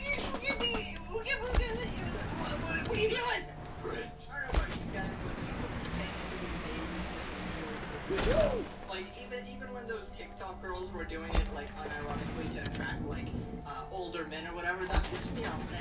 But this is a new level, like Miss Dino and Mr. Dino, Puppy and Mary go kiss kiss. Are followers really that worth it? I know you ain't getting a dime off of this content, alright? I don't care how famous you're getting on TikTok. You ain't making a dime, so why? I don't understand. Alright, so this next one is this person having tics, right? ADHD/ADD tics or sensory issues. Oh, okay. Sensory issues. Sensory issues is not like something like you can show. Sensory means like you can hear better. For example, in my class, I like it to be more quiet because I can hear way better than other people. I can literally almost eavesdrop extremely easily. I could literally hear so well. I also have almost enhanced vision. I've scored 20/20 vision, where my sister's vision was completely like different from mine. My sister's jealous because I have really good vision. Which comes back to haunt me when I use things like a weed eater. I have to block my ears. That's why that's why I love these headsets. These are over-ear protection. I do not like other ones. Not only that, but the songs. You turned into demon, malicious, new alter, sterling split on Easter, fronting. I don't know what do I need a new dictionary to read this now? Bro, I swear to God, these people come up with another new language. You can't find this stuff on the Oxford Dictionary, okay? Maybe when somebody steals my... Great ideas can come from anywhere. I am really trying to go out of my comfort zone. But with Michaels, you're always ready to go from spark to spectacular. Lose my Robux. Transformation. I am now malicious. Listen, my question is, why are you acting like a dog? What the heck is a dog? What are you doing? What are they doing? So this next one's one of my favorites, right? We got this person faking the ID, and take a look at one of their alters and trauma folder. It's another girl that has a non-binary look. I swear to God. Or an emo, I should say.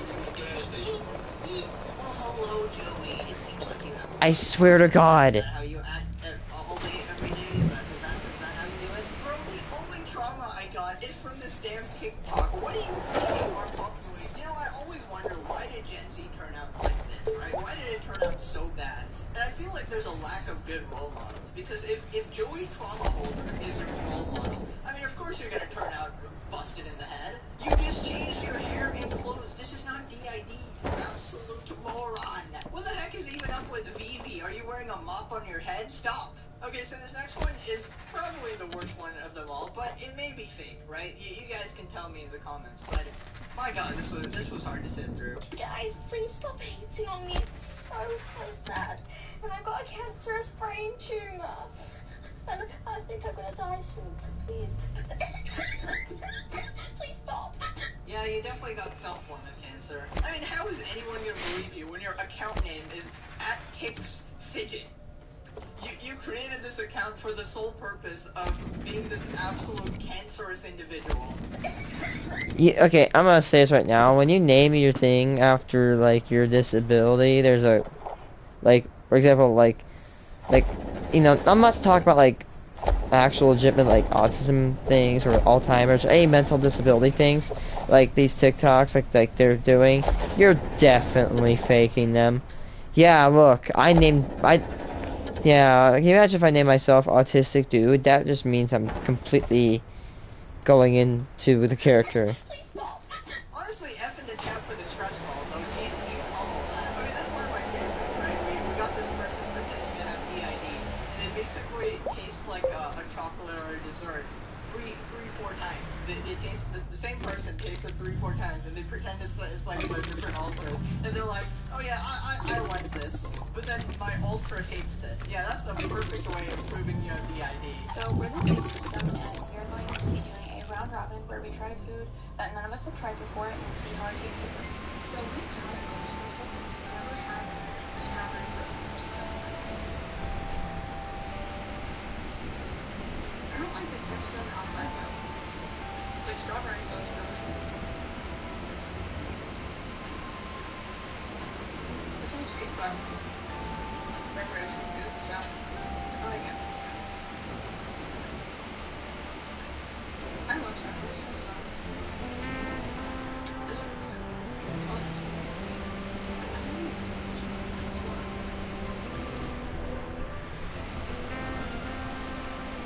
it's good. I like the mochi.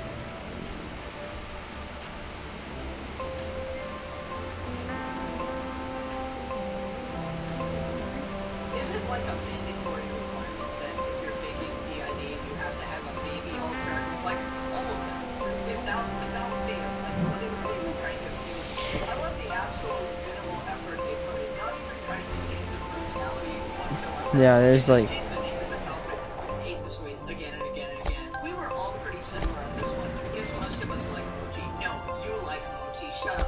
We got another Meet My Alter session, but instead of that, why don't you meet your principal? You know, for your failing grades in class, because you're making these damn TikToks.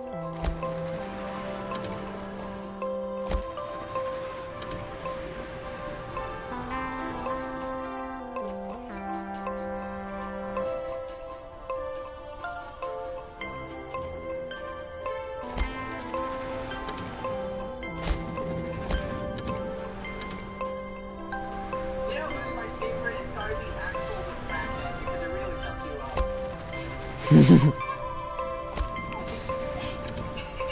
Okay, I think I speak for a majority of the population when I say, you're not cute. what? Nobody thinks you're cute. Please stop doing that. It's so incredibly disturbing.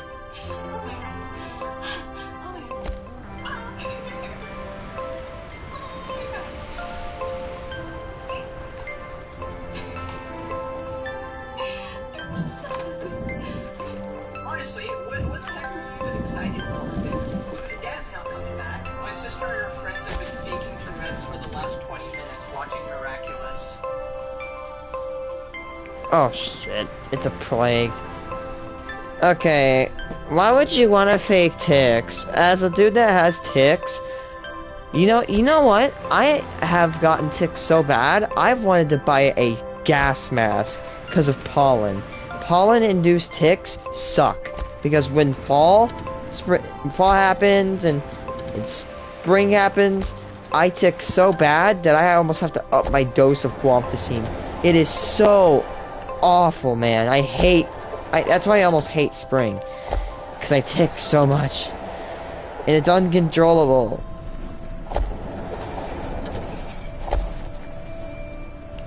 You don't know jack shit about having ticks. None of these people do. During IT period, alright, in school, come on. I'm literally watching how these people even came to me. They watch something on TikTok, and they try to emulate it, even though they don't have a problem at all. You're a disappointment for your family and society at large. Please stop. Yeah, you are. If you want to be sane, subscribe, and bye-bye. Your skin health matters. That's why, for 30 years at PCA Skin, we created customized skincare. Trusted by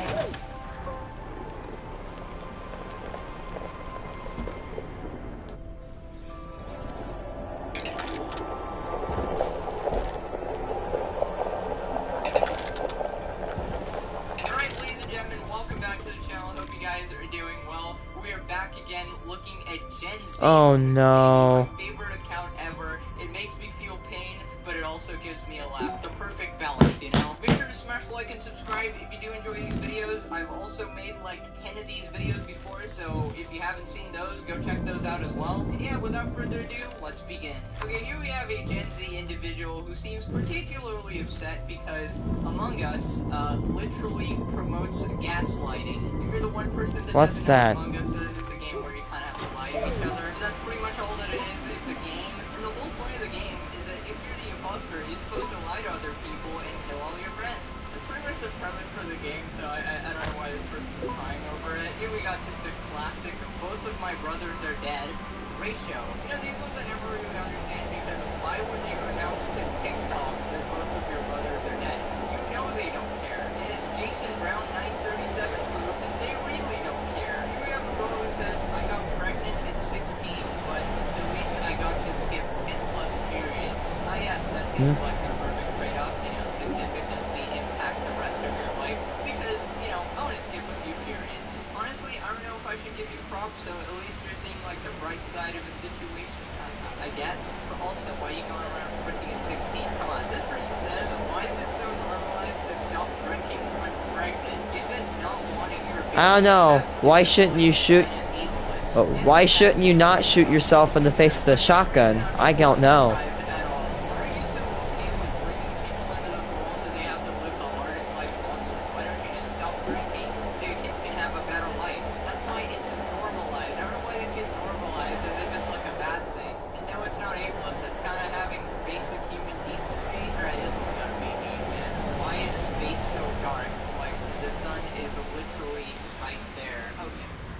Space is many billions and billions and billions on trillions of quadrillions of light years across, which means that every light year means that a light takes 1 year to cross.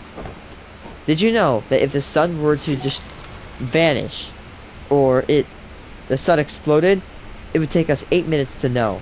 And a radio signal from Mars would take 20 minutes to get there. And 20 minutes to get back. That is light speed for you. That is from here to Mars. Light speed is slow as hell.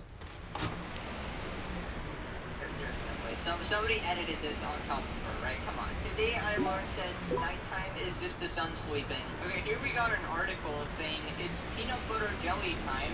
Dancing banana becomes latest meme to be auctioned off in an NFT. Oh my god. This is so stupid, man. The NFT thing. Pretty much a bunch of like digital products like, you know, Charlie bit my finger, the viral YouTube video, then the never gonna give you up Rick Roll video, it was also auctioned off in an NFT, which pretty much means you like own the right to that digital property, which kind of makes no sense at all. It's like saying you own the Rick Roll video, like nobody cares, everybody has it downloaded, everybody knows what it is. The only reason you possibly do this is to sell it off for an even higher price. But yeah, honestly, if you're buying this to like keep it and not make money, you're probably the stupidest person ever. This person says, if you support Christmas, you're racist.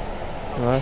The idea of Santa having a good and bad list promotes segregation and inequality. Are you mad? Socks, shoes, chain, mask, and bunny hat. I mean, this is a Nah, homebro got literally nothing but coal for his Christmas. That's why he's mad. their color blue, water bottles, and now Christmas apparently. Also, the idea behind Santa having a good and bad list is to make kids behave better. Yes. Kind of like earn their presents, right? This has absolutely nothing to do with segregation and inequality, bruh. You're the type of kid to like riot in class when one of your classmates does something stupid and gets sent outside the class. You're gonna be like, oh, that's segregation. No, he's just being an idiot. Also, I assure you, nobody needs a trigger warning for socks. And masks? Are you kidding me, bro? If somebody needed a trigger warning for a mask, bro, I don't know how the hell they would exist in today's society. Especially the virus. You know, me and my wife who sleep, you know, going anime folks are going to hell. This person has put a blanket over the laptop and is pretending to sleep with an anime wife. Listen, as a pretty big anime fan, I think I speak for the entire anime community when I say you need help. Also, if you're one of those people who doesn't like anime, I mean, I don't really care. It's just like a difference in opinion. I'm not gonna be like, oh, you're going to hell for not liking anime. It's just a matter of preference. Some people like, I don't know, real life TV shows, you know? This person says, if you're white, I will misgender you and dehumanize you. I don't give a frick. You're white! You're white! You are white! This person just hates white people, apparently. I don't really know why you're so proud of being a horrible person. I mean, just in general, you shouldn't really be judging people based on their skin color or their orientation at all. But, you know, you do you. I just hope you don't get arrested doing some crazy shit. This person says, your daily reminder that you don't use someone's gender pronouns. You're neophobic. Trigger warning, bunny hat, hair, jacket. What the hell is Neo? I don't know what that is. Mask, okay, they're trolling, right? There's no trigger warning, cranberry juice, really? This has gotta be good fun. Alright, we got another classic Gen Z. Choco gender, baby. Choco gender. Chocolate, just saying. It is described as being somewhat sweet, comforting, and tasty. Read caption. Like cyanide, wink wink. This gender does not. That was such a cheesy joke. Oh, I thought choco gender means you like Coca-Cola or something. But apparently this person has clarified, it's not chocolate, guys. It's choco gender. Honestly, I am so happy for you and supportive of your decision to become Point. a Kit Kat. They Point. really just created Point. choco gender, Point. bruh. Alright, I mean, whatever, as long as you're not, I don't know, doing it. Oh, wait. My mom said that I can't spend all my birthday money on Dream merch.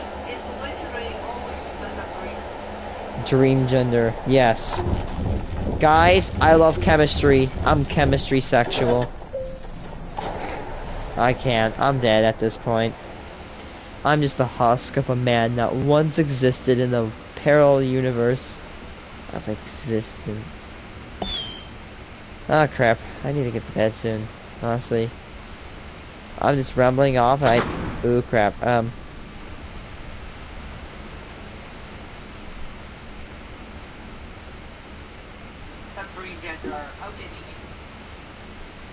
As experts in online education, Purdue University Global gives you all the flexibility you need. Angry emojis, come on, dude. I refuse to believe these people exist. Why are there so many dream gender posts nowadays, bro? I'm tired of seeing them. I don't care if you're trolling or doing it really. I don't want to see either, okay? Again, are you kidding me? Trigger warning, school and dream phobia. Please stay safe. Today at school, my friend said she didn't like Dream. I was so angry. Oh no, she has an opinion. What will you ever do? You may not like Dream, but he saved my life. Oh, I was at my lowest point, but his channel saved me. Sorry if that's not good enough for you. Oh my god, man, it's a difference in opinion. Calm down. Like, okay, Dream saved your life, but you don't need to go around forcing other people to like him as well. And then everyone started to slowly clap, and my teacher made her go to guidance. Okay, this is an r/that happened for sure. My teacher held me after class and said, I love Dream too. Needless to say, I got an A+ in the class. Oh my god, dude, the trolls are getting hilarious. I'm glad that people are finally acknowledging that Steve is clearly a POC, but now that we all know that if you keep Steve as your Minecraft avatar as a white person, you are participating in digital blackface. Digital blackface. That sounds racist in and of itself. Minecraft stands a completely different breed of the human race, man. Due to my autism and OCD, I do actually feel uncomfortable around black people. Okay, dude, what the hell? I've always felt extremely sad, uncomfortable, and Why don't you keep those thoughts inside of your head? That's a good idea. creepy, and the men are really, really scary. Emily, I think the word you're looking for is racist. It has nothing to do with your autism or OCD. You have a I'm autistic, and I think I have OCD, and I'm not racist, so, This person says, anyone else want to try streaming with their friends are super racist? It's not that my friends are racist, it's that I'm racist. Also, I don't get this at all, like, why does it matter that your friends are racist? Just start streaming, you're gonna have a completely different audience anyways. There's always gonna be terrible people in the world, don't let that stop you from doing something you want. Here we have a Twitter account who made a tweet in 2007 saying, waiting for lunch.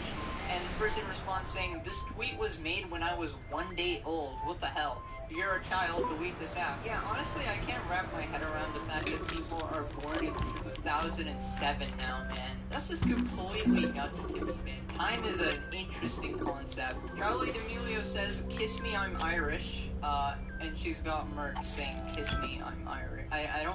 What? Okay, I'm not even gonna read this one. This is just dumb. This person says, y'all are still using Spotify? How did you get songs on there, and where did you get it? How do you use it? Here we got an absolutely brilliant, innovating individual saying, why don't we attach ACs on to the airplane to stop global warming? Because yeah, the AC air that would just leak out of the AC. It wouldn't matter if it was in the air if it worked. And but fun fact, ACs are actually playing an effect on destroying the Earth's climate too. So yeah. Airplane wings to cool the Earth and stop global warming. Alright, that's it. You've taken my last 2 brain cells, man. You wanna stop global warming? Just open the fridge, man. Just keep the fridge open. You've gotta have a different functioning brain. Antarctica exists. Am I a joke to you? Man, someone asked, what pronouns do you use? And he responds saying, he, him, his, himself, and then low, loop, self, and then, are those emojis? What? I mean, okay, I guess, but you can be addressed by emojis? No, alright, man, I'm not gonna. Me after pints and a donor kebab, that's not funny, and some could even see it as offensively transphobic. This person says, you're ugly, and George Now Poundstan says, tone indicator? Oh, I'm sorry, you're ugly, serious. Now that's the way, yeah, this is Gen Z evolving. Who'd have thought Gen Z actually had a sense of humor? Short people are the future, they consume less food, use less car fuel, and more of them can fit on Earth. They're basically eco-friendly humans. Wait a minute, this guy's actually onto something. Humans might legitimately just evolve into short people. The Black Plague disappeared without a vaccine, just saying. Hashtag anti-vax. It killed a third of Europe. Alright, ladies and gentlemen, I think I'm gonna end It's called a bunch of people formed the immunity to the virus, and you're not gonna believe what I'm about to say. Vaccines didn't exist in the Middle East at that time. No, not the Middle East. Jesus, I hate talking about history there, man. I cannot deal with the Black Death. I just.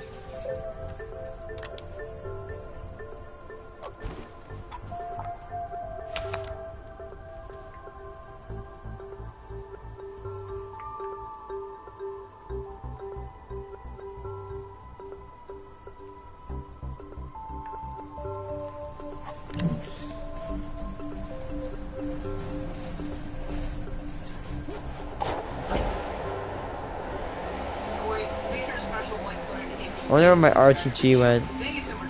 Oh, wow. Yeah, have a wonderful day ahead. I will see you guys next time. Bye.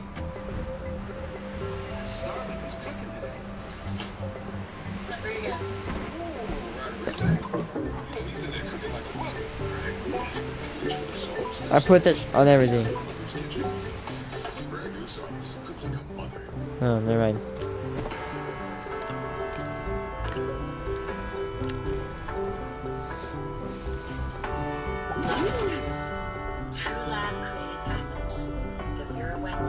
Synthetic diamonds, by the way.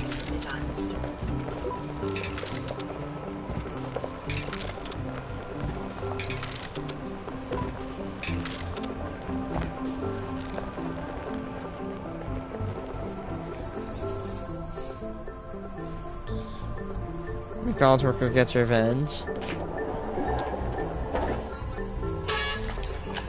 This guy got what was coming to him. So much stuff goes down at McDonald's that is pretty much a staple in internet culture. Today we're gonna look at a bunch of viral videos related to McDonald's. We're gonna look at some McDonald's workers getting revenge, always super satisfying. People making these McDonald's life hacks, you know, some of them are like really good, and some are just downright horrible, like mixing Sprite and vanilla ice cream. We're also gonna look at a bunch of McDonald's drive-thru pranks, and even someone literally paying someone to quit their manager job at McDonald's. Hope you enjoyed this video. I had a lot of fun making it. Make sure to smash a like. Okay, so here we have the first video. It's basically these McDonald's customers were waiting for their food for like 25 minutes, and for some reason they expect compensation, like, You know, I've been waiting so long. Give me a free drink or something. This actually happened. We were like, we were waited for 30 minutes, and when we were like waiting for 30 minutes, I went into the building. I'm like, hey, we've been waiting for 30 minutes. Could you please, could we please have our food or cancel our order? And they gave us a free refund. Like, they gave us free food for that day. And I felt so bad for that lady, man. That's why you don't be a mean person. Like, they were all understaffed. They were just having a hard time. employees is not happy. I'm glad I didn't yell at them. If I yelled at them, I'd be the bad guy in that situation.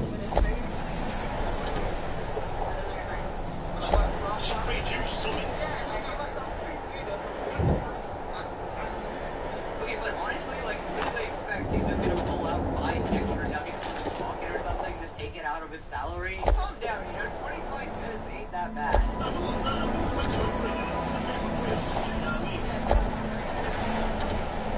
At least say please. We didn't even ask for free food, and they gave us free food. You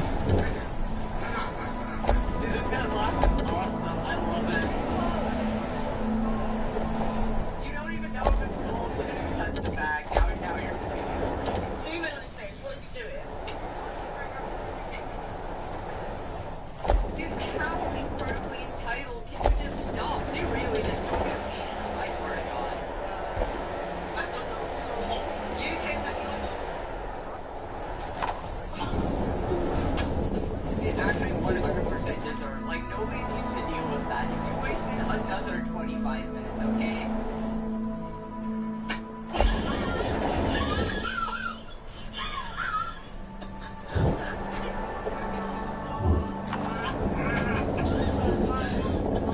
Really, we're tired of being like this. Also, what did she think she was gonna do there? Just follow the employee into the store? As if the guy didn't already quit. He's done with this, okay? He doesn't need this job. Okay, I've been sent this video a bunch of times, and apparently this girl has a really stupid life hack. Okay, guys, I need to show you what I do. Ah, crap, now I want McDonald's.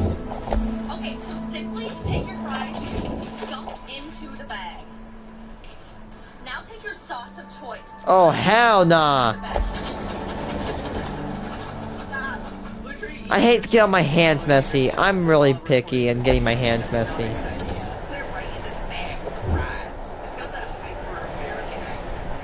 Now simply open up your bag. This is pretty much a backstory of every TikTok. Like, you see one side of it, and then the other side is just super annoying. Like, shut up. Now every fry to ketchup ratio is perfect. You think shaking up the bag is gonna make the ketchup evenly distributed? We're not talking about, like, spices or something that get mixed well. This is ketchup. It's not gonna move that much. Complete moron, a horrible life hack, 0 out of 10. Okay, we got another McDonald's prank that's hilarious. Basically, this guy just gets backstabbed by his friends and gets left in a really awkward situation.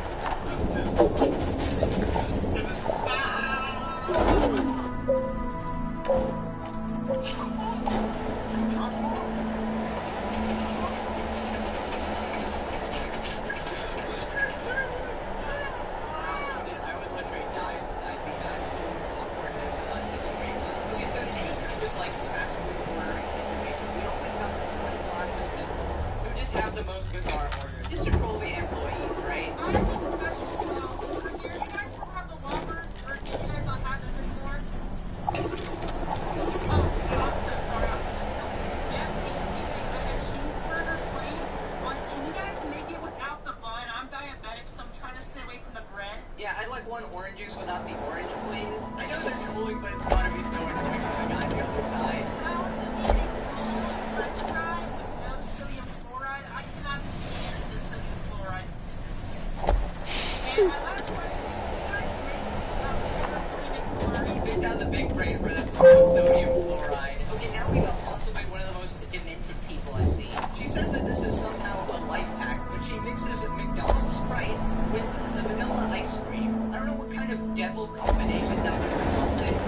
Christ. Hi, can I get a large Sprite and a vanilla ice cream cone, please? This is gonna blow your mind. Okay, so here's the ice cream, and I have this apple this. This thing smells really Yeah, it's happened. So I end up looking like this. Okay, you're trying. Hey, look, vomit. Okay, everybody already knows that McDonald's Sprite hits completely different. And then with ice cream, I can't imagine the texture. You're trying to make it furry, but it's just gone wrong. That's gotta be like a Coke and Mentos situation. It'll probably blow you up from the inside. Look, if we got a video of a guy teaching us how to get free chicken nuggets, and honestly, then I would say that this would actually probably work. But at the same time, it's pretty scummy to do so. I don't know. What do you want? What is this guy? He's nugget meal?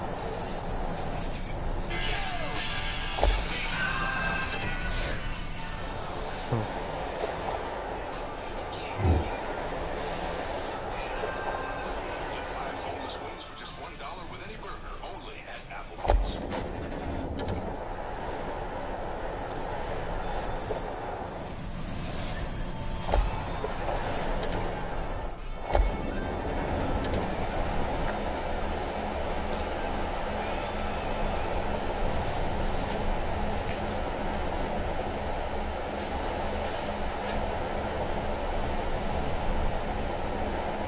Okay, what? This little bozo doesn't even hide the nugget. He straight up eats it in front of them. This is like the worst way to... Alright, I'm gonna stop for the night. I'm getting tired. Bye. Tomorrow I might do some more highway work. Scratch my tummy.